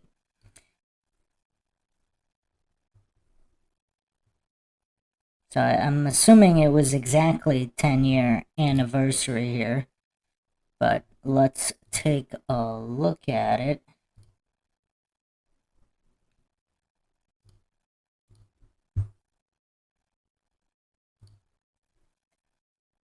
It was Sunday, June 24th, 2007. I was at a Buffalo Wild Wings with my ex-girlfriend and a friend of mine as would gather monthly to watch the WWE pay-per-view. On this instance, it was Vengeance Night of Champions, an event where CM Punk would be battling Chris Benoit to determine the new ECW World Heavyweight Champion, a title that had been vacated by Bobby Lashley. As the event went on, it was announced that John Morrison would be replacing Benoit, with little explanation given as to why Benoit wasn't on the show. The next day, as I was driving home from work, my friend Brandon, who had watched the pay-per-view with the night before, called to tell me the news: Chris Benoit was dead. As I sat at a stoplight only minutes from my house, I remember crying immediately. Benoit wasn't just a favorite wrestler of mine, but an inspiration to work harder, to never give up, to persist in the face of adversity, and to chase every dream you have, regardless of whether or not they're attainable. I remember a video package the WWE had released for Benoit featuring the Finger 11 song One Thing. Wow, Finger 11, are they still around? That was an interesting band. The song still stands as one of my biggest inspirations as I recall how hard Benoit worked in wrestling. What made this death that much more of a shock to me was that only weeks earlier, Benoit had wrestled at an Ohio Valley wrestling event that I was at. He was very personable, smiling at anyone who had approached him and happy to speak with anybody who had questions. I watched Raw that night as Vince McMahon, who only a week earlier had been blown up in a limousine, who could forget that segment, stood solemnly in a ring that stood in an empty arena speaking about Benoit as the episode showcased Benoit's finest moments in the ring. The episode was originally supposed to be a 3-hour memorial tribute to McMahon. Throughout the night, different wrestlers spoke on their fallen friend, some very upset and some downtrodden. But it seemed that some knew the grisly details where others hadn't. Two testimonials that stood out were Chavo Guerrero Jr.'s and a very grim one from William Regal. Regal seemed to lead on that he knew more about the situation, as he neglected to comment on Benoit the man, but rather on Benoit the wrestler. As the week unfolded, details surrounding Benoit's death came to light and showed that Chris, his wife Nancy, formerly known as Woman, in ECW and WCW, and his youngest son Daniel were all found dead in the home that they shared in Atlanta, Georgia. According to the autopsy, Nancy was murdered first, bound at the feet and wrists. She died of asphyxiation Friday, June 22nd, and was found wrapped in a towel with blood under her head and a Bible placed next to her bed.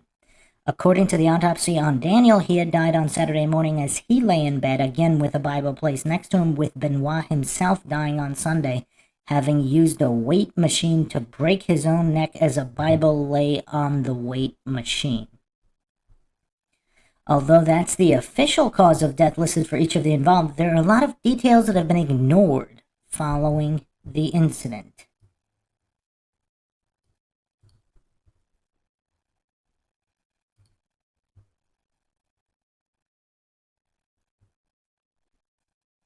For example, several voicemails were left by Benoit to wrestler Chavo Guerrero Jr. and WWE official Brad Armstrong, both of whom stated that Benoit seemed off.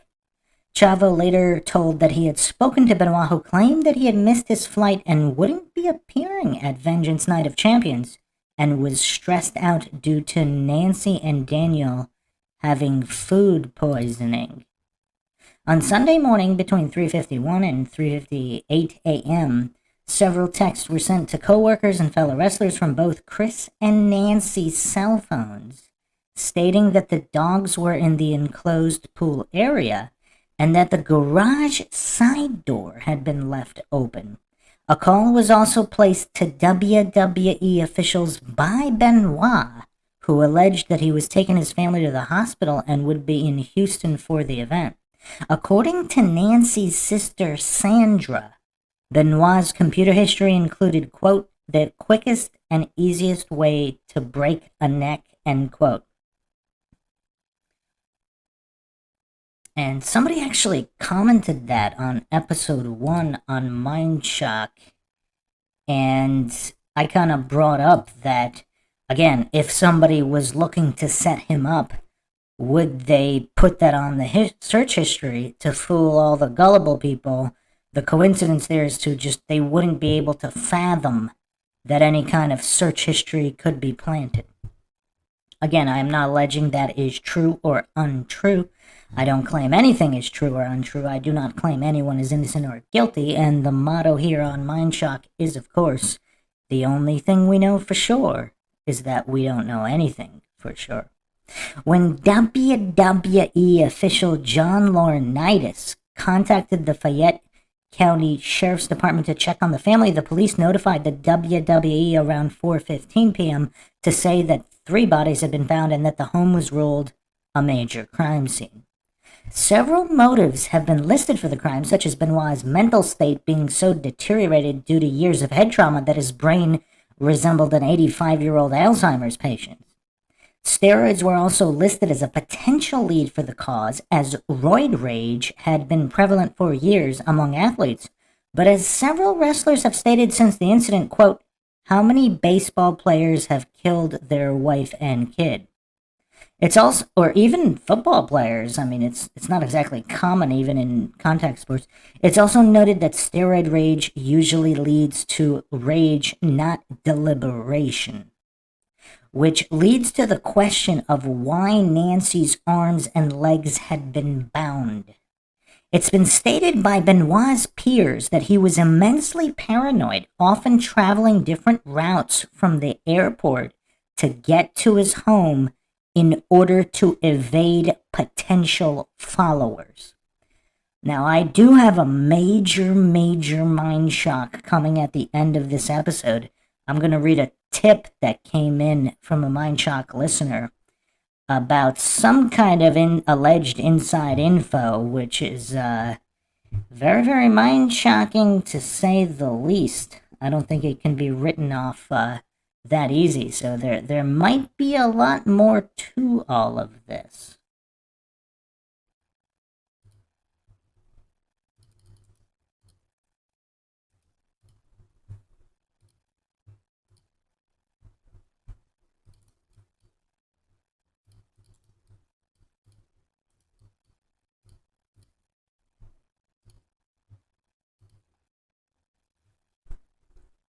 Several wrestlers have claimed that Benoit would have two sides, one that would lash out at you and another that would be your best friend, with the events of the day dictating which one you spoke to. Brad Armstrong, however, stated that Benoit, quote, never said a cross word to anybody, end quote. In 2003, Nancy had filed for divorce citing domestic abuse, but the divorce was dropped and the two continued to be married until their deaths. Hardcore Holly would later state in his autobiography that Benoit would drink heavily when issues with Nancy would arise, which several wrestlers later confirmed. As more details surrounding the Benoit case arose, the WWE issued the following statement on SmackDown. Good evening, ladies and gentlemen. Last night, on Monday Night Raw, the WWE presented a special tribute show recognizing the career of Chris Benoit. However, now some 26 hours later, the facts of this horrific tragedy are now apparent. Therefore, other than my comments, there will be no mention of Mr. Benoit's name tonight. On the contrary, tonight's show will be dedicated to everyone who has been affected by this terrible incident. This evening marks the first step of the healing process. Tonight, WWE performers will do what they do better than anyone else in the world, entertain you. Following this, the WWE have done all but eliminate Benoit from their history, often negating that he was part of several high-profile events, such as the Royal Rumble, which Benoit won in 2004, or the main event of WrestleMania 20, where Benoit defeated Triple H to win the World Heavyweight Championship. Truly tragic, as the moment has often been cited as one of the greatest in Mania history.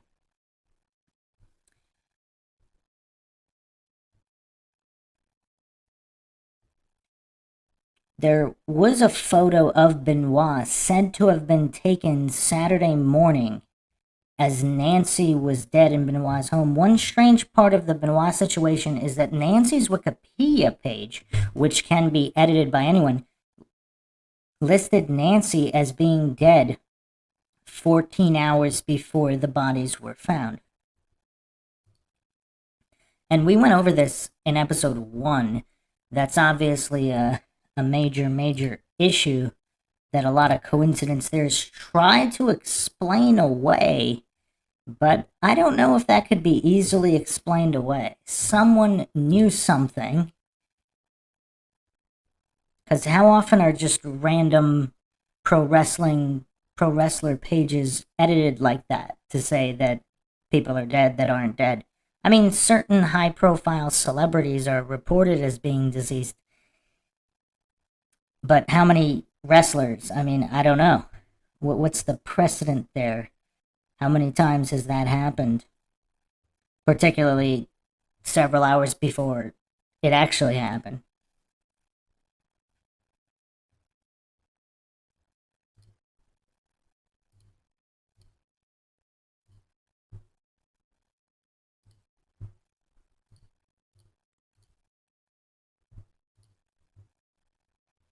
The original edit listed, quote, Chris Benoit was replaced by Johnny Nitro for the ECW World Championship match at Vengeance, as Benoit was not there due to personal issues stemming from the death of his wife, Nancy. The man who posted this claimed that it was written due to rumors he'd heard on the internet, and it was found that he'd also made several edits to other Wikipedia articles that were unfounded. And wasn't his IP also in Connecticut, where WWE headquarters is? I actually forgot that detail from the previous episode. It was claimed that Benoit was given 10 months to live due to an enlarged heart by Nancy's sister. What's strange about the case is that a large knife was found under Daniel's bed. Prior to her marriage to Benoit in 2000, Nancy was charged with aggravated battery after chasing her former husband, Kevin Sullivan, with a knife in 97. And of course, there's a huge coincidence stack regarding Kevin Sullivan, who even hung Benoit by the ropes in their match. I mean, it was in one of their matches, just really weird stuff with Sullivan. Benoit's friend Dean Malenko stated, quote, "He's not a monster. We're talking about a guy who a month ago was in Jacksonville, and rather than drive down to Orlando, where he needed to be the next day, he took a flight to be home with Daniel," end quote. Another bizarre detail that never seems to get mentioned is that wrestler Dave Taylor was allegedly spotted at the Benoit residence before police arrived. Benoit's neighbor, Holly Schrepfer, was contacted by police to enter the property before they arrived to secure the dogs and check on the family. She discovered the bodies and, whilst fleeing the home, claimed that she saw Dave and his wife carrying a platter of deli food.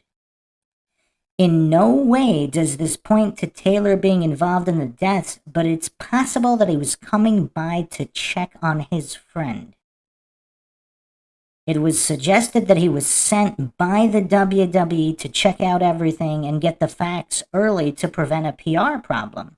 This could also be why William Regal's tribute was so grim, as the two were friends and tag team partners in the WWE. Taylor has since denied that this is possible, as he says he was in Texas on tour with the WWE.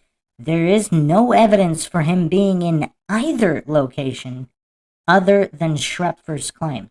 So he can't back up his own claim that he was in Texas. So he was on tour in Texas. But what was he doing at that particular minute when Schrepfer alleges that him and his wife, that Dave Taylor and Dave Taylor's wife, were carrying a platter of deli food?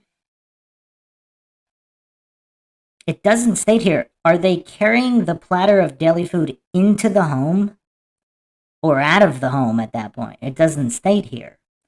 And so the cops, where exactly were the cops? Did they tell her to go in before they even arrived at the location? It says before police arrived. So if Dave Taylor was there with his wife, were they exiting the house calmly with deli food? Or were they going to enter the home? And by the time police got there, they were gone, so nobody else can corroborate that. I mean, this is post-2000. Do none of these rich people have security cameras at their giant mansions? What's going on with that? Has anybody actually heard of security footage?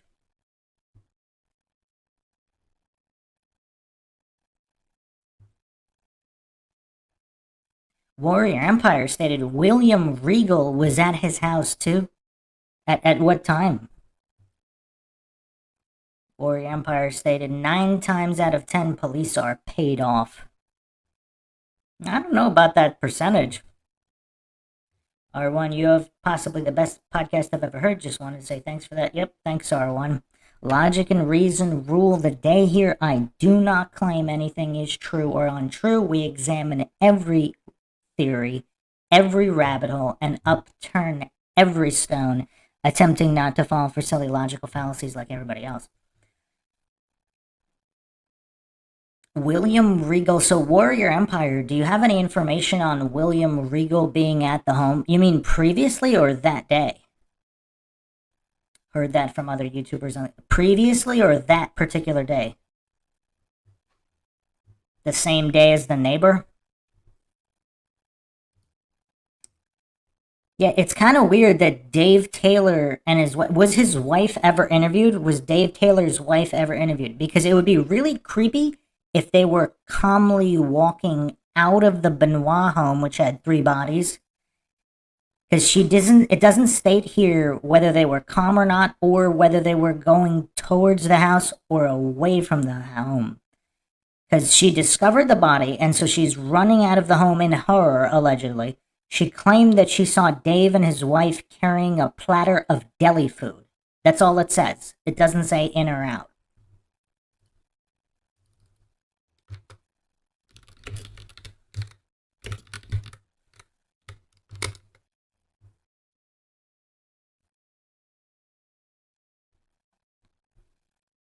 I mean, and presumably, if they're good friends, the neighbor would know exactly what Dave Taylor looked like, who Dave Taylor was.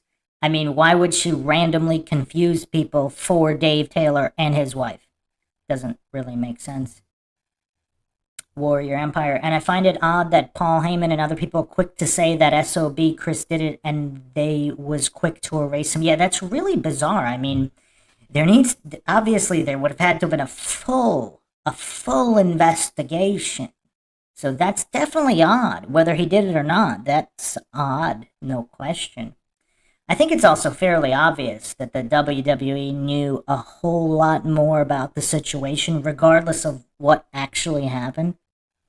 So, yeah, I mean, there's definitely so many issues with this one, and it doesn't really get discussed as much anymore for some reason, but let's continue here. So Taylor denied that he was at Benoit's home, but apparently he couldn't provide evidence that he was at the WWE tour in Texas. That's what it says here. I don't know if he has since then. But continuing the post here, Benoit kept a personal journal following the death of longtime best friend Eddie Guerrero. In it, he would write letters to Eddie, which makes me wonder why he never wrote a suicide note or a farewell. Well, if he completely snapped, maybe he wouldn't have, but that doesn't explain all the Bibles. And also, based on the logistics of the weight machine, I mean, I'm assuming the Bible was put either on the seat. I mean, where exactly was it put? And could it have been put there prior to snapping one's own neck with the machine, if it's even possible to do so, which is highly disputed.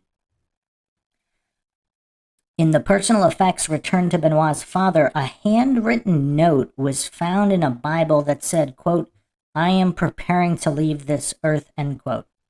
And was there handwriting analysis on that particular note?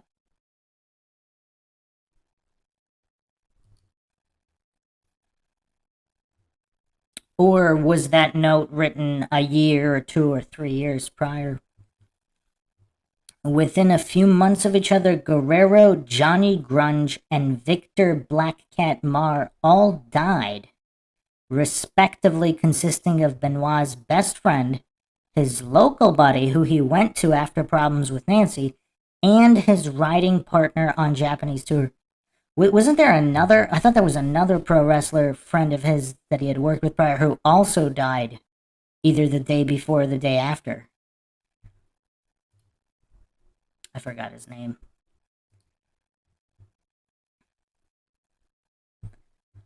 Chris's diary remains weren't found by police, but rather by neighbor Holly Schrepfer in a garbage can. So that's kind of weird. If you're going to off yourself, are you going to throw your own diary in the garbage can? Or if there's other people involved and they did the murders and they're walking out of the house reading the diary for kicks, would they bring it with them or would they toss it in the trash on their way out? Again, I am not claiming to know, but that is curious. How many people that have committed suicide or even murder-suicides threw their own diaries in the garbage? That'd be a curious stat to know. Also, Holly Schrepfer, apparently she said she found it in the garbage can, so is that true that it even was in the garbage can? I don't know. There are a lot of facts that don't make sense with what has been alleged to have happened. Toxicology reports claim that all three involved in the incident, Chris, Nancy, and Daniel, were sedated heavily. There are claims that beer cans were found near Benoit's body, but there was no alcohol found in his system. And again, I'm not sure if there was corroboration on whether the cans were even tested for DNA. There were texts sent from Benoit's home that were sent after Benoit's time of death as determined by police. There are several wrestling fans who have turned on Benoit and refused to give credit to his hard work in the sport. That is their prerogative. I personally love Benoit as a wrestler and will never shun the fact that he gave a lot to wrestling, but I also don't have children and have never been married. I don't know how I'd feel from that perspective. Well, I mean, what does that have to do with anything else? Because he's either innocent or he's guilty. That being said, after watching several videos and reading endless articles and write ups regarding the case, I do think that everything is worth a second look, as I don't think it happened quite like we all have been told that it did. Nevertheless, two great figures of wrestling history died 10 years ago, and the wrestling world was changed forever as a result. Rest in peace, Chris Nancy Daniel. So this was from the Expletive Loads of Wrestling Tumblr blog. Yes, Warrior Empire Owen Hart also died in the ring in the 90s. William was by the house, I think, a few days before. Yeah, I think I went over that in episode 1. I don't think it was the day of. Yeah, his theme song's pretty awesome.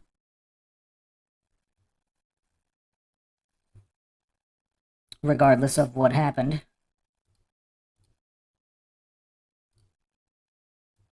Okay, let's go to further curiosities, because there's a lot of unanswered questions about this neighbor. So, user since deleted on WrestlingFigs.com posted this July 24th, 2012. It has come to my attention the woman Holly Schrepfer that found the bodies of Benoit and his family has a criminal record.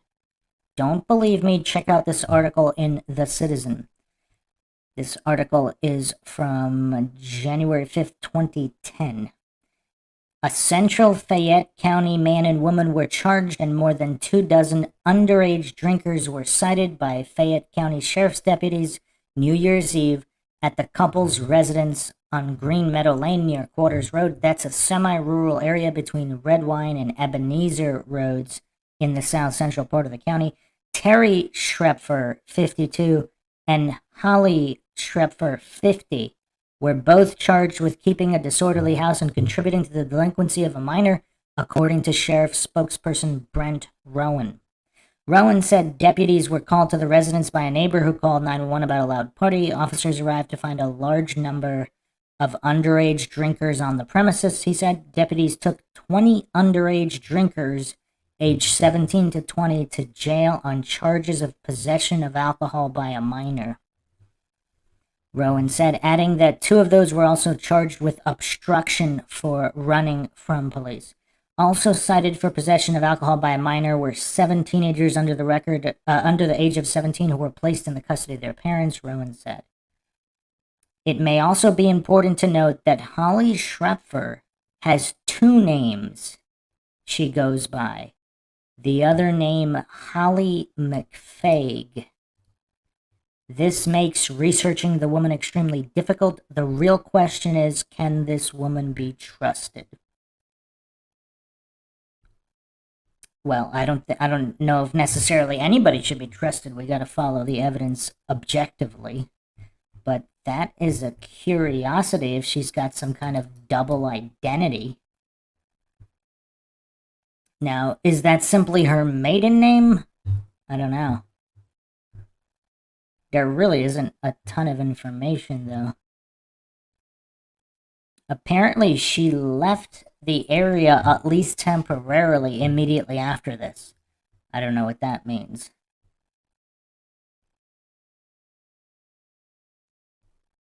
Apparently, the police were terrified of Benoit's dogs, so they asked the neighbor to go in. But what was weird is, apparently this was all before they ever even arrived there.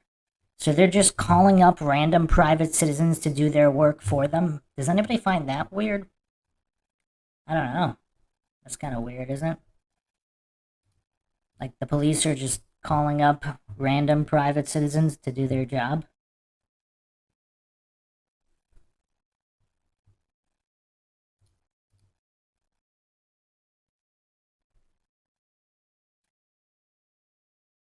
It's also kind of weird, like even ESPN.com is reporting that, so WWE were the ones reporting that Daniel had some kind of medical problems.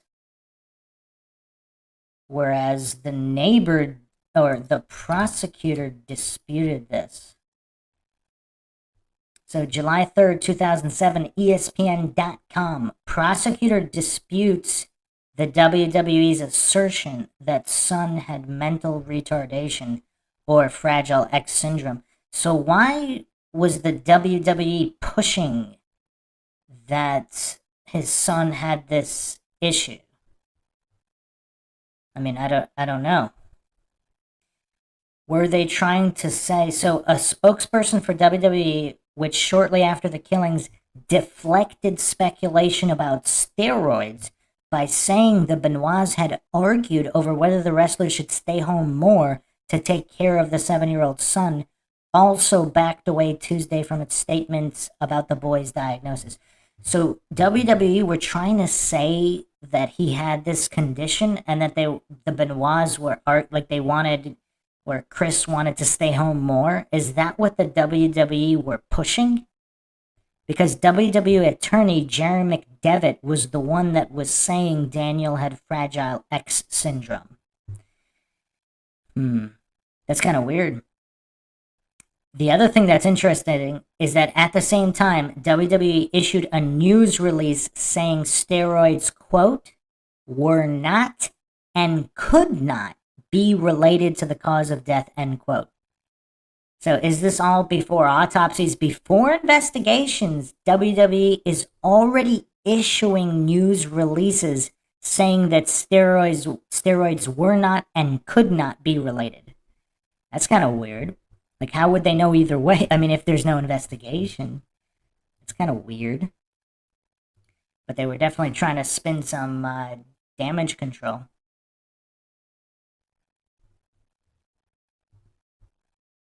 Yeah, it actually is kind of hard to find information about Holly McFaig, or yeah, it's weird. She's listed as McFaig in some sources, Schrepfer in others.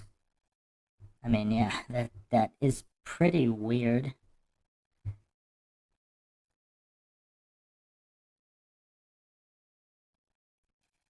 There's another interesting article here on WrestleZone.com, July 24th, 2007. Police unable to find diary.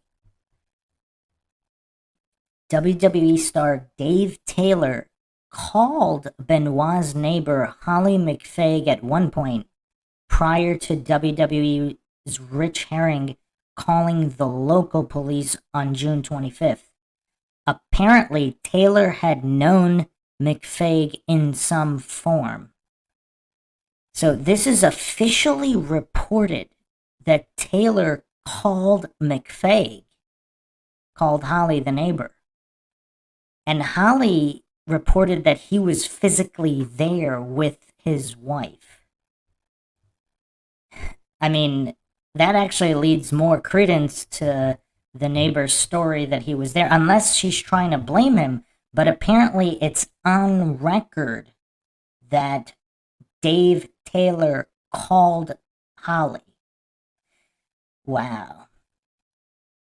Police did find Nancy's purse, evidence of the insurance policy Benoit had taken out in Edmonton for his children, David and Megan, and Benoit's ex-wife, Martina. Police were unable to find Benoit's diary. As noted before, Benoit wrote letters to his pal Eddie in his diary to help him cope with his friend's passing. Police have also been unable to find pictures, photos that Nancy's best friends were aware of, Nancy kept of herself showing evidence of being beaten. Photos were found of Nancy that showed she had been beaten earlier in her life. So supposedly Nancy's friends said that there were recent photos showing bruises or whatever, and the police couldn't find them. And apparently the police couldn't find the diary either, although Holly said she found it in the trash. So at which point did she find it? After all the law enforcement searches failed to find it? Did they even try to find it? Did they look through the garbage and then she did when they didn't? I mean, there's a lot of unanswered questions here. Candy Kane posted, something that's not been talked about is she stabbed her second husband here in Daytona Beach. Are you talking about Nancy? I mentioned that earlier that there was a charge. It stated that she went after him with a knife. I don't know the extent of that, but yeah. But apparently, again, according to WrestleZone.com and the Wrestling Observer, it was reported on record that Dave Taylor called Holly prior to Rich Herring on behalf of the WWE calling the local police on June 25th. What does all that mean? And why did she say he was there if he wasn't there? With his wife and some deli food. Were they coming to check on Benoit? But then why would he have denied doing that?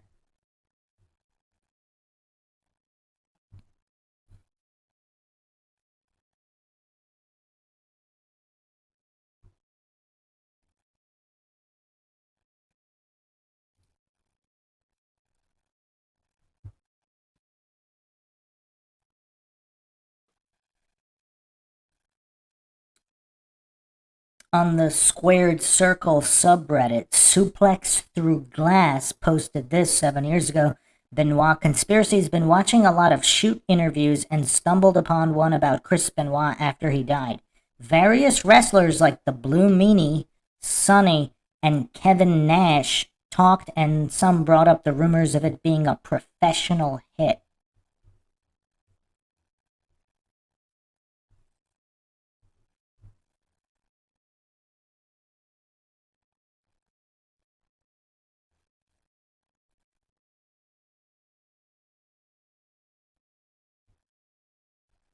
Obviously, Chavos said that on Jericho's show as well, or certain things that could be interpreted as such.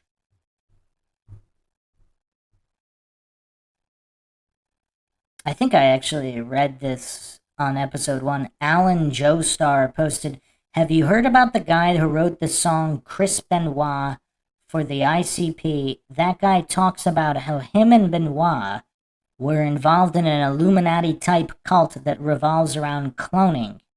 It includes expletive like this group cloning children and famous people for sexual or murder pleasures.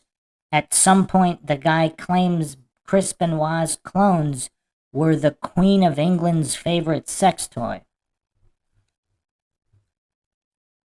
Now, that might be wild and out there, but in the post-Epstein era, if cloning technology is real, like in another 10, 20, 50 years, not in relation to this case, but if things like that are being done, would people actually be surprised by this in a few more decades?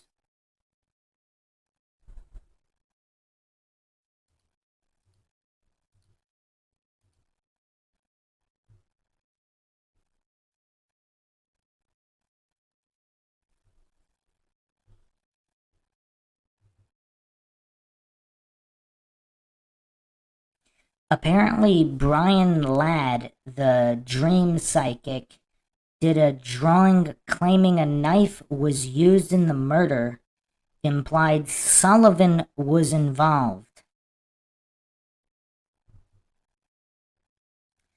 And apparently there doesn't seem to be verification of any DNA testing done at all at the scene regarding anybody. Because if there were other people in the home, they could find that out, presumably, if they actually did some testing. Or were they not interested in finding out what really happened? And if so, why? Because obviously a lot of people think this is all connected to the higher ups at the WWE, possibly Vince McMahon. And obviously his image quite tarnished recently.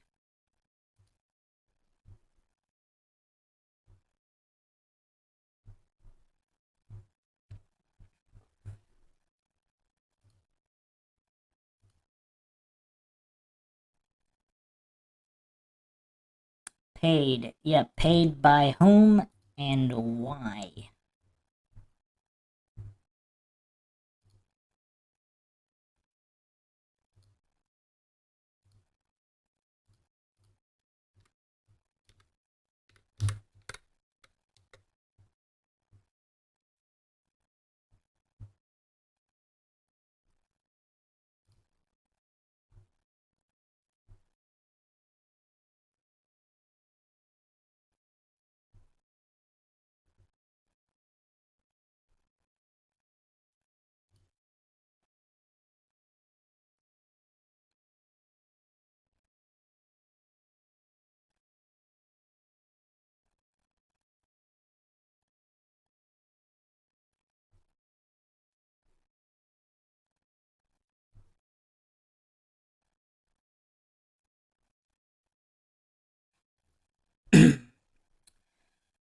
Bad Ass Suchi posted this comment on the MindShock Benoit episode.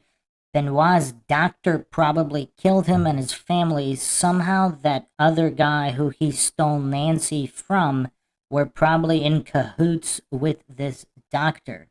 WWE did everything, especially to not look further into this case, but just fudge up the company by making it PG.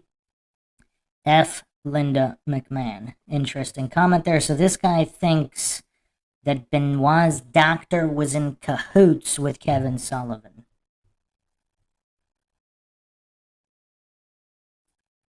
Demar Thomas posted, someone that moved the dogs was probably someone the dogs recognized, and they entered the home and took everyone out, moved the bodies, and put the Bibles next to them and changed the crime scene to make it look like he did it, and also had keys to the home. The neighbor, Holly, was the only outsider that were friends with Chris and Nancy to have keys to the gate and home.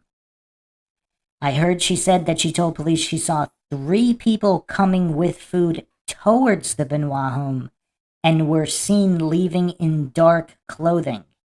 The police said they don't have any record of that and said she never said that. That's interesting. What does everybody make of that?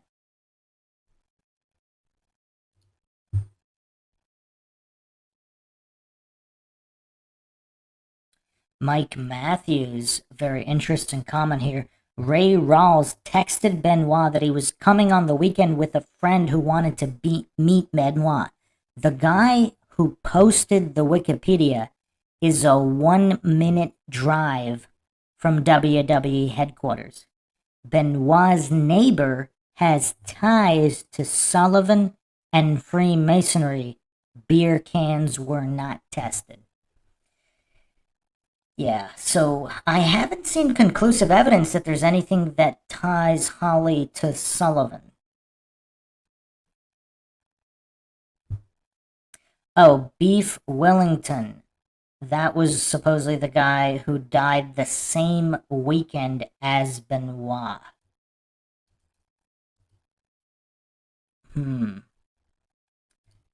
What does everybody make of that?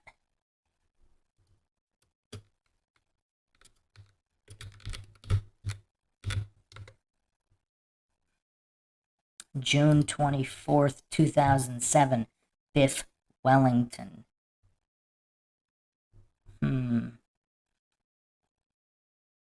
Supposedly this guy had suffered multiple strokes and was battling drug addiction.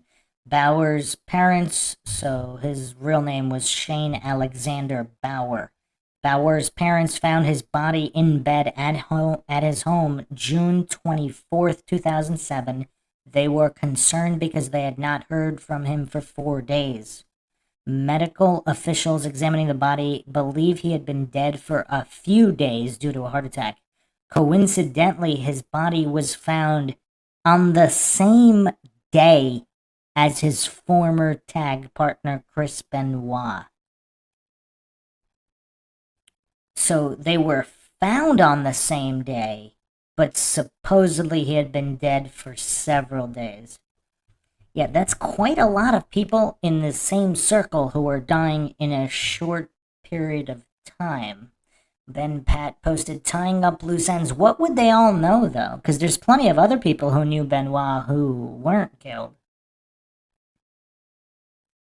Candy stated, McMahon always creeped me out. Yeah, me too. Like, I'd watched pro wrestling since late 80s, early 90s. And yeah, there was always something off about that guy. He just doesn't look right in the head.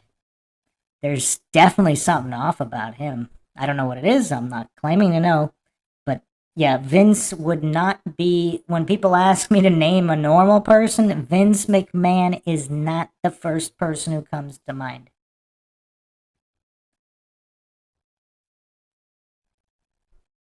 Candy posted, I believe no one wants to believe that Chris was capable of this. Well, that might be true, but again, if we're just looking at the evidence, it doesn't quite add up, regardless of who it is. I mean, pro wrestler XYZ, we're just looking at the situation objectively. Because there's all these problems here with the investigation, with the neighbor, with all these other individuals. Vince reminds me of Trump.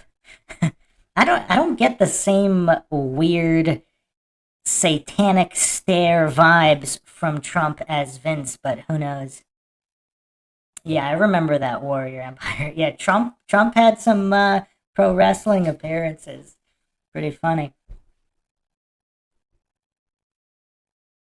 I wonder if Trump was ever interviewed specifically about Benoit or Vince. He doesn't seem to have a filter, so maybe he might say something.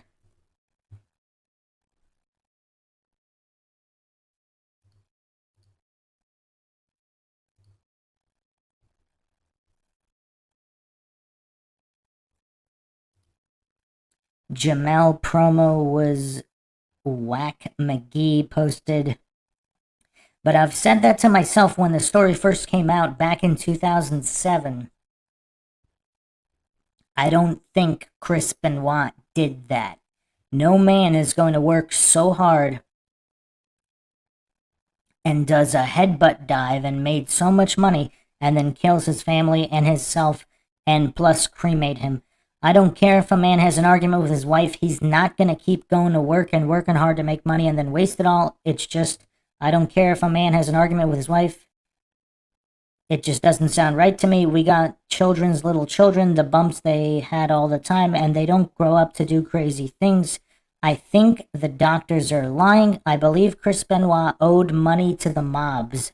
I believe Chris Benoit owed money to the mobs for his steroids or drug habits. I think the police was paid off by some higher power because we have to think back when Ellen DeGenerate Dancer killed himself last year. The police did investigation on his wife. Let's just say if Chris Benoit did murder his family and himself, they did not do investigation like what if somebody broke into his home. It sounds really fishy. Yeah, I mean, the investigation, there's definitely issues with it, regardless of what happened or if he's innocent or guilty. I mean, that's why you do real investigation, so you can definitively determine these things so that there aren't these open questions later.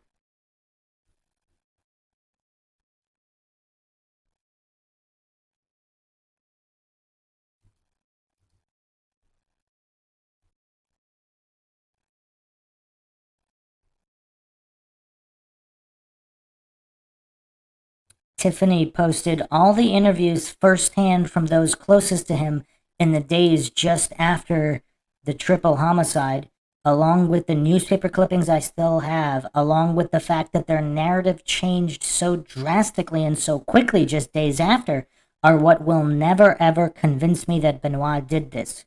Too much evidence pointing to Kevin Sullivan. It would take a complete reinvestigation for me to ever change my mind on the official narrative Benoit was framed. Well, the official narrative could still be mostly bunk, and he could still be guilty if it all went down completely differently. But again, we'll never know that if there's not full investigation.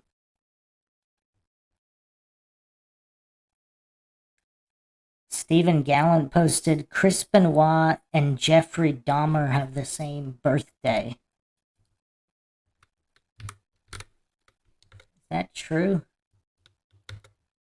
That's kind of weird. Let's see if that's true. Chris Benoit, born May 21st.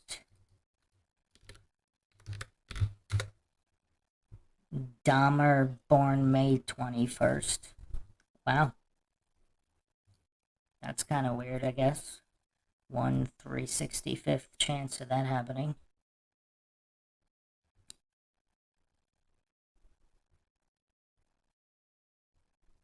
Ben Pat asked, wonder if Vince ever went to Little St. James. Did Vince run in the same circles? The thing about Vince McMahon, though, is this guy was a workaholic. I mean, he works all day, every day. So, I mean, apparently he doesn't take vacations, right? I mean, I don't know if that's true or not, but apparently, like, his schedule was bonkers. I listened to a couple interviews talking about that, where he would work close to 20 hours a day. I mean, he would go to the WWE headquarters gym at 1 or 3 in the morning after working all day, then get up early, work all day. He's at every event. I mean, he's doing all. So just timeline alone, I mean, did he even have the opportunity to go? Did he have the time frame? Candy posted he was physically abusive to Nancy before, and she was going to get a divorce, and her sister pressured her to give the marriage another chance. Warrior football players have way more bumps than that, and they not doing all that. I mean, some football players, I mean, there's a lot of domestic violence situations, but yeah, I don't know about how many are actually killing their own kid.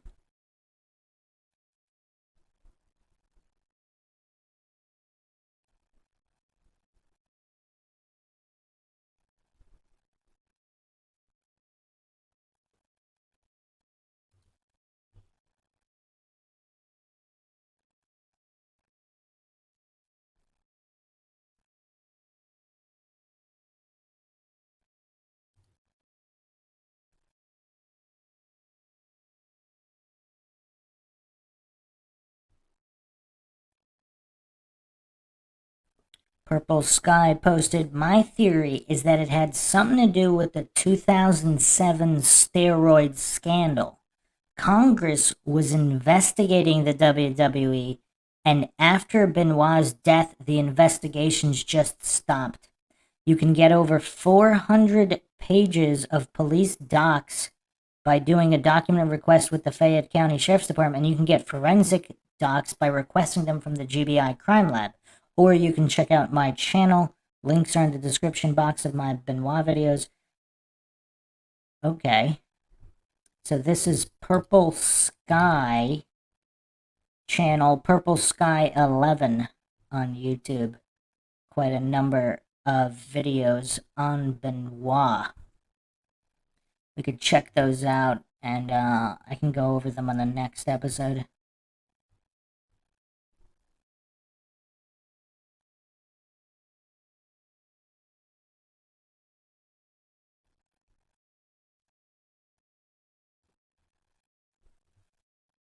Dan the Man Can posted, I believe Chris Benoit, Nancy, and their son were murdered and Chris was set up. I believe the person who murdered them or had them murdered was Nancy's ex-husband, Kevin Sullivan, who other wrestlers said he threatened to kill Chris after Nancy divorced him to be with Chris. Kevin Sullivan is also allegedly a high-ranking member in the Church of Satan. Chavo Guerrero said Chris and Nancy felt like someone was following or stalking them. So they started taking alternate route homes close to their death. So both of them said this to multiple people? Chavo, because people that are saying that Benoit was simply paranoid, was Nancy also corroborating that people were following and watching them? Chavo also said that when he was on the phone with Chris the night of his death, he heard a knock on Chris's door. Chris put the phone down, answered the door. He heard a scuffle occur through the phone before the phone call suddenly ended. Nancy's death was posted on Wiki about 14 hours before law enforcement or anyone else discovered the dead bodies, ? I believe Kevin Sullivan could have possibly had members in the Church of Satan to Chris and Satan prior to killing them because Kevin couldn't get over the fact that Nancy was having an affair with Chris and divorced him for Chris. In this video, Sullivan was the only one to try to slip in questionable things about Chris's character while trying to compliment him and saying he didn't have any bad blood with him at the same time. Others, at the very least, said Chris would never hurt his son. That case should be reopened.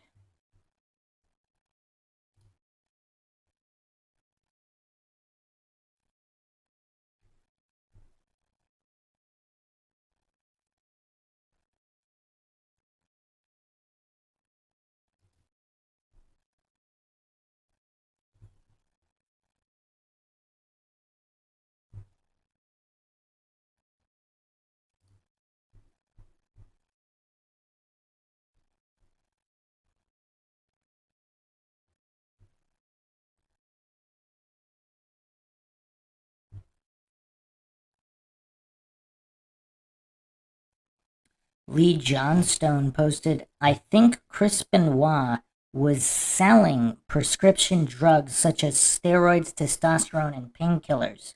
It would explain why Dave Taylor was seen outside the Benoit home over that fateful weekend, and why Chris Benoit opened bank accounts in his ex-wife's name and his sister's name and deposited hundreds of thousands of dollars into those bank accounts. Dr. Austin, Benoit's doctor, prescribed Chris Benoit a year's worth of steroids, testosterone, and painkillers every month for 9 months. That's 9 years worth of prescription drugs. Wow, if that's true, I mean, that's really mind-shocking, because would the WWE know about it? Like, if they were, I mean, I don't know, they were making a lot of money, right? Did they really need to have some of these side drug businesses? I mean, maybe. So if they knew about it and possibly were complicit in some way, they wanted to make it all go away.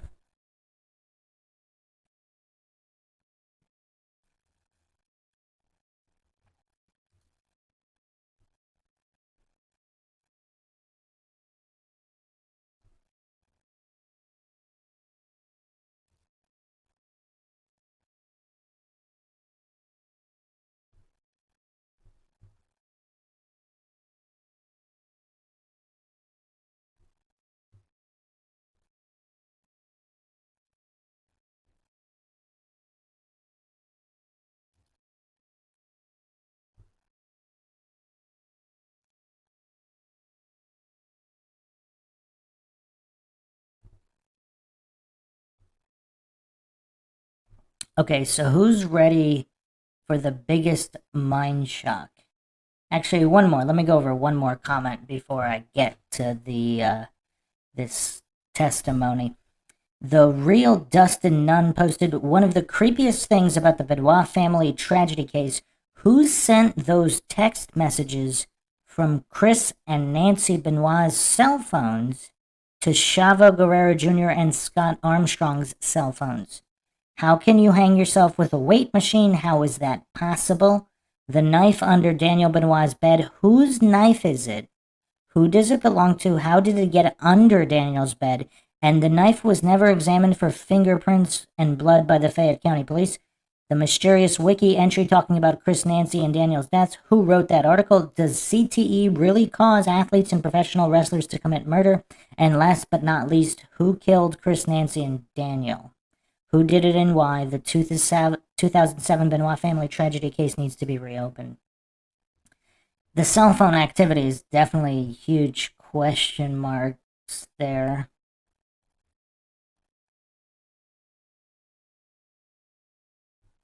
Wow, here's a comment from Speed Champ. Vince McMahon kicked off the PG era right after Benoit's death, and the whole wrestling world changed drastically. Just like how after Aaliyah died, Beyonce took over, and her Freemason husband Jay-Z. Be cautious. Every time someone wants to kick off a new era right after a controversial death.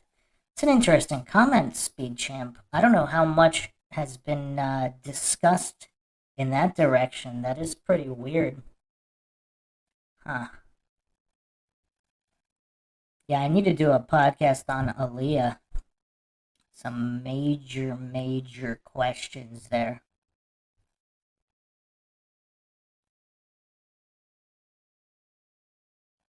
Home Truth's Homie posted, I would much rather be a conspiracy theorist than a coincidence theorist.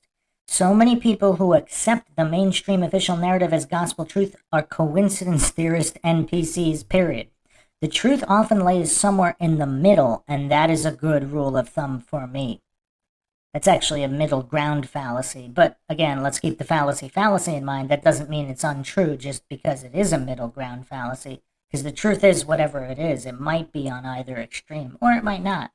There were people who did not like Benoit, and we know that from his partner's ex, who were also wrestlers. Vince McMahon is a Freemason too, And the WWE reflect this in their logo, which is the 33 when turned 90 degrees. Out of memory, I think those X's were known Satanists, so I find it interesting that Benoit left Bibles next to his wife and child. This was a religious reference that could be related to the X's being Satanist and somehow involved. KS, I think the initials are, of one of the X's ex-wrestlers and love rival to Benoit, Kevin Sullivan. Another thought I had is if they wanted to kill his wife and child in front of him to make him suffer, and he was free for whatever portion of time after, or maybe if they killed his wife and child, did he actually kill himself while not killing them? But either way, did he place the Bibles there because there was some kind of satanic occult activity? And he wanted to make sure their souls were clean? Or something to that effect. So was he the one who placed the Bibles if there was some kind of satanic occult activity prior involved in their deaths?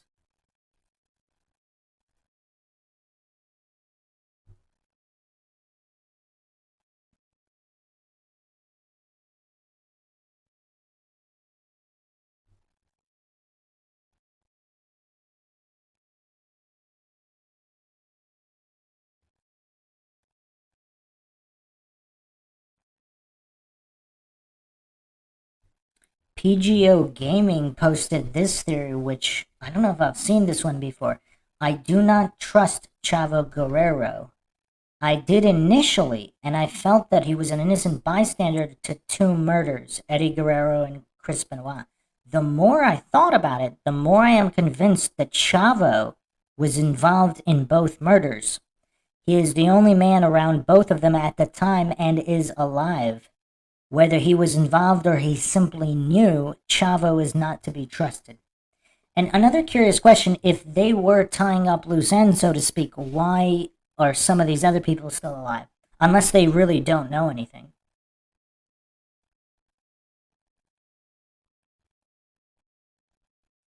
Warrior stated, I was just going to say that Chavo and Ray know something.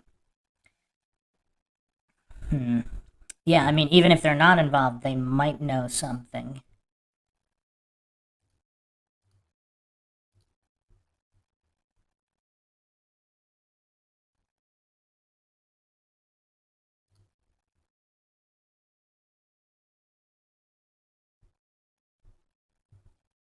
Okay, so let's get to this major mind shock.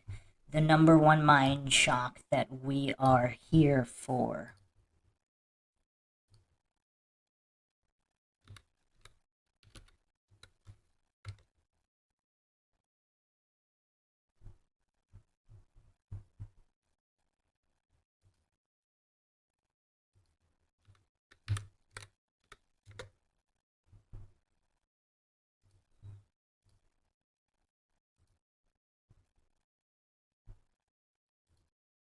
So this was posted recently by White Rider Graham Cracker. Wanna hear your story? In 2019, I was at a wedding in Atlanta for my cousin. His best man, his name was Stefan. Work at the gym that Chris Benoit went to just outside Atlanta for over 2 years. He told me they became pretty good friends. He was even at Chris's wedding. He showed me pictures. Anyway, long story short, he said for about 10 months before this happened that Chris was convinced Nancy was having an affair with his neighbor and multiple men that would frequent her home. He asked Stefan if he would drive by his house a few times a week while he was on the road. Buddy said he agreed, and no lie on my kids, told me that he drove for about 3 months off and on, and the last time about 3 weeks before the murder.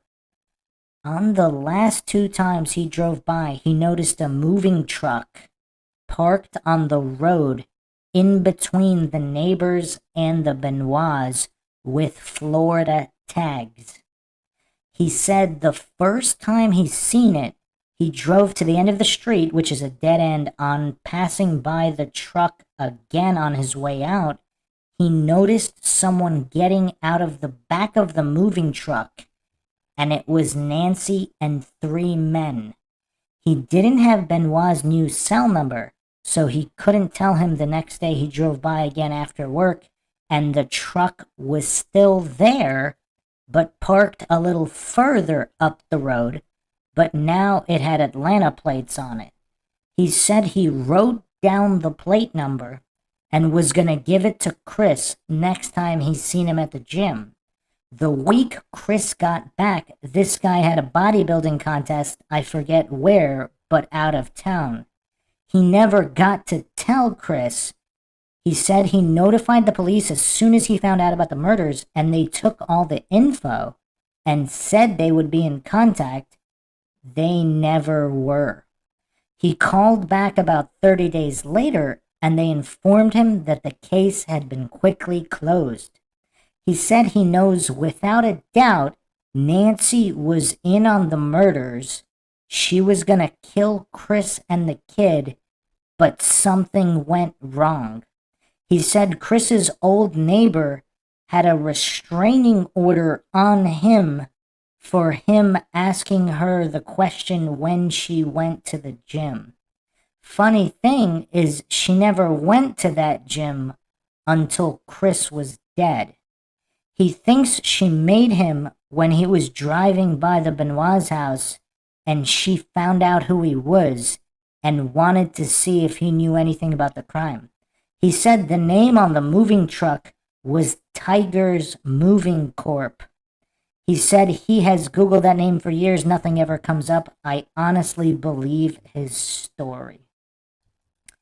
Okay, what does everybody make of this? I'm going to have to dissect this in 2 pieces because that was pretty mind-shocking. I mean, that might unravel the entire case.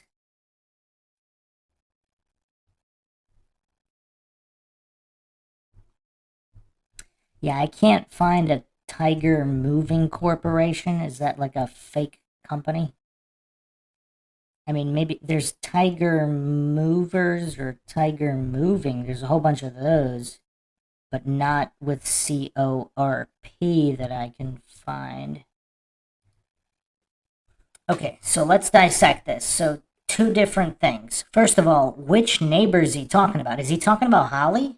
Or is he talking about another neighbor? Because that's kind of important information.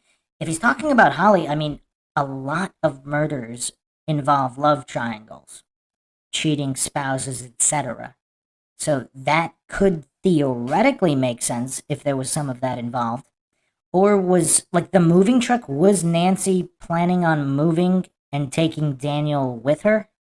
Because that could definitely would open up a can of worms. I don't think anybody would be happy about that, particularly Benoit. So, and regardless of whether she was or wasn't having some kind of an affair, or is there something far darker going on where these people associated with the moving company aren't a real moving company?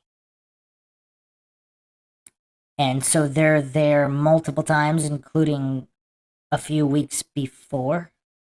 But what about the day of? So again, the neighbor. So the neighbor does apparently have wild parties and a criminal record because of that. But is this the same neighbor that this guy's talking about? Now, separately, I don't know if I've seen the theory that Nancy was wanted to kill Benoit. Oh man, that's tough. That's tough.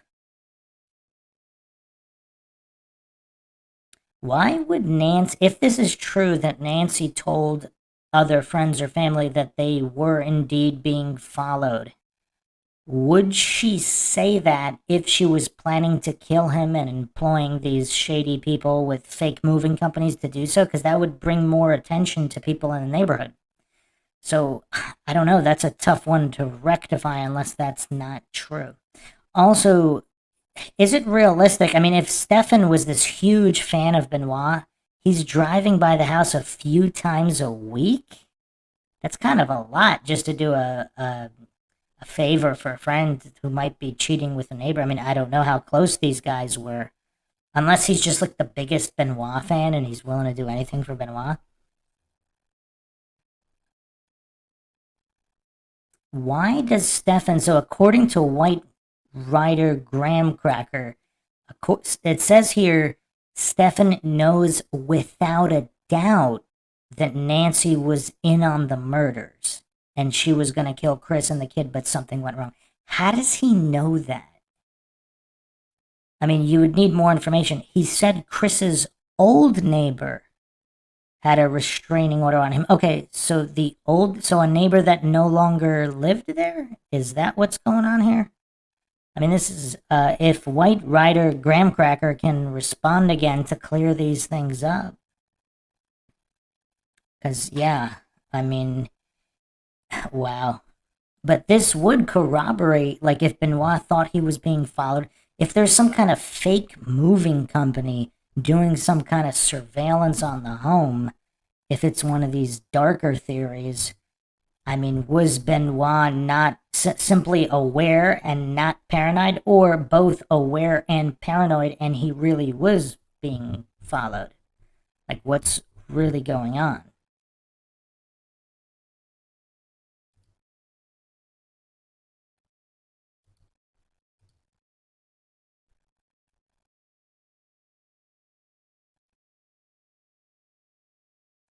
Warrior posted, "You never know, setting up Chris to get killed while in car with him. Typical Tupac Suge Knight type stuff." Shake my head. I mean, I don't know. Is it possible if there's more than one thing going on here? Like, if Nancy did want something, either to leave, to kill him, whatever, if she's also involved with Kevin Sullivan or cohorts of his, either knowingly or unknowingly, like if she's hiring people to do this, do they have other plans and they're also planning to kill her and she doesn't know about it? Was this some kind of weird crisscross criminal situation where everything went wrong?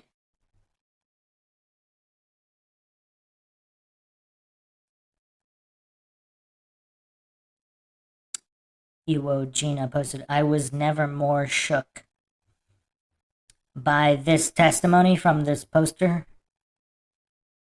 R1, there is a Charles Manson episode coming. Yeah, Iwo Gina, that's why I did this whole episode, because when I saw that comment, because apparently what's rumored is that both Chris and Nancy had said they felt they were being followed. So, coupled with this information about a possibly fake moving company, this is creepy. I mean, I don't know if I would jumble in Nancy wants him dead. I don't know about that. I don't know where he got that information from. But if we disregard that for a second, if this additional testimony of fake moving companies and random men coming and going, that is really creepy. It's like a Men in Black situation or something.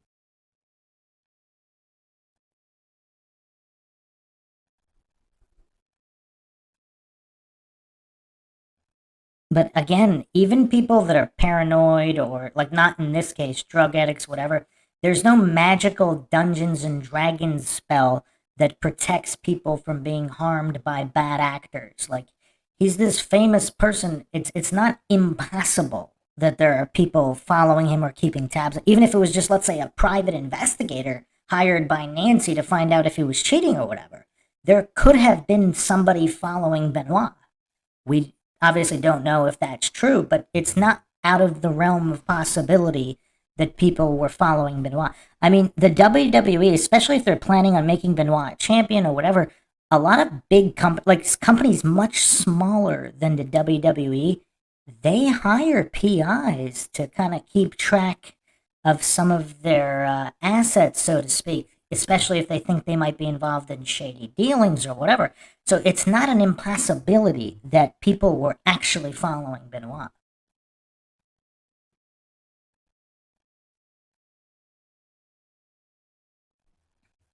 So that's really what I wanted to go over for this episode. There's actually plenty more. I'll be doing another episode. So, yeah, what does everybody think so far to close this out? I mean, that was really creepy. It would be interesting to know if this guy would be willing to go on record and what other information he has. Because if this guy really was driving by the house multiple times per week, but he only saw the moving truck the last 2 times.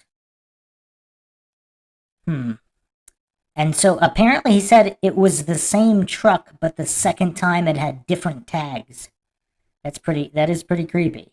That's pretty creepy. And then the old neighbor with the restraining order. That seems to be an avenue of investigation that shouldn't be overlooked either.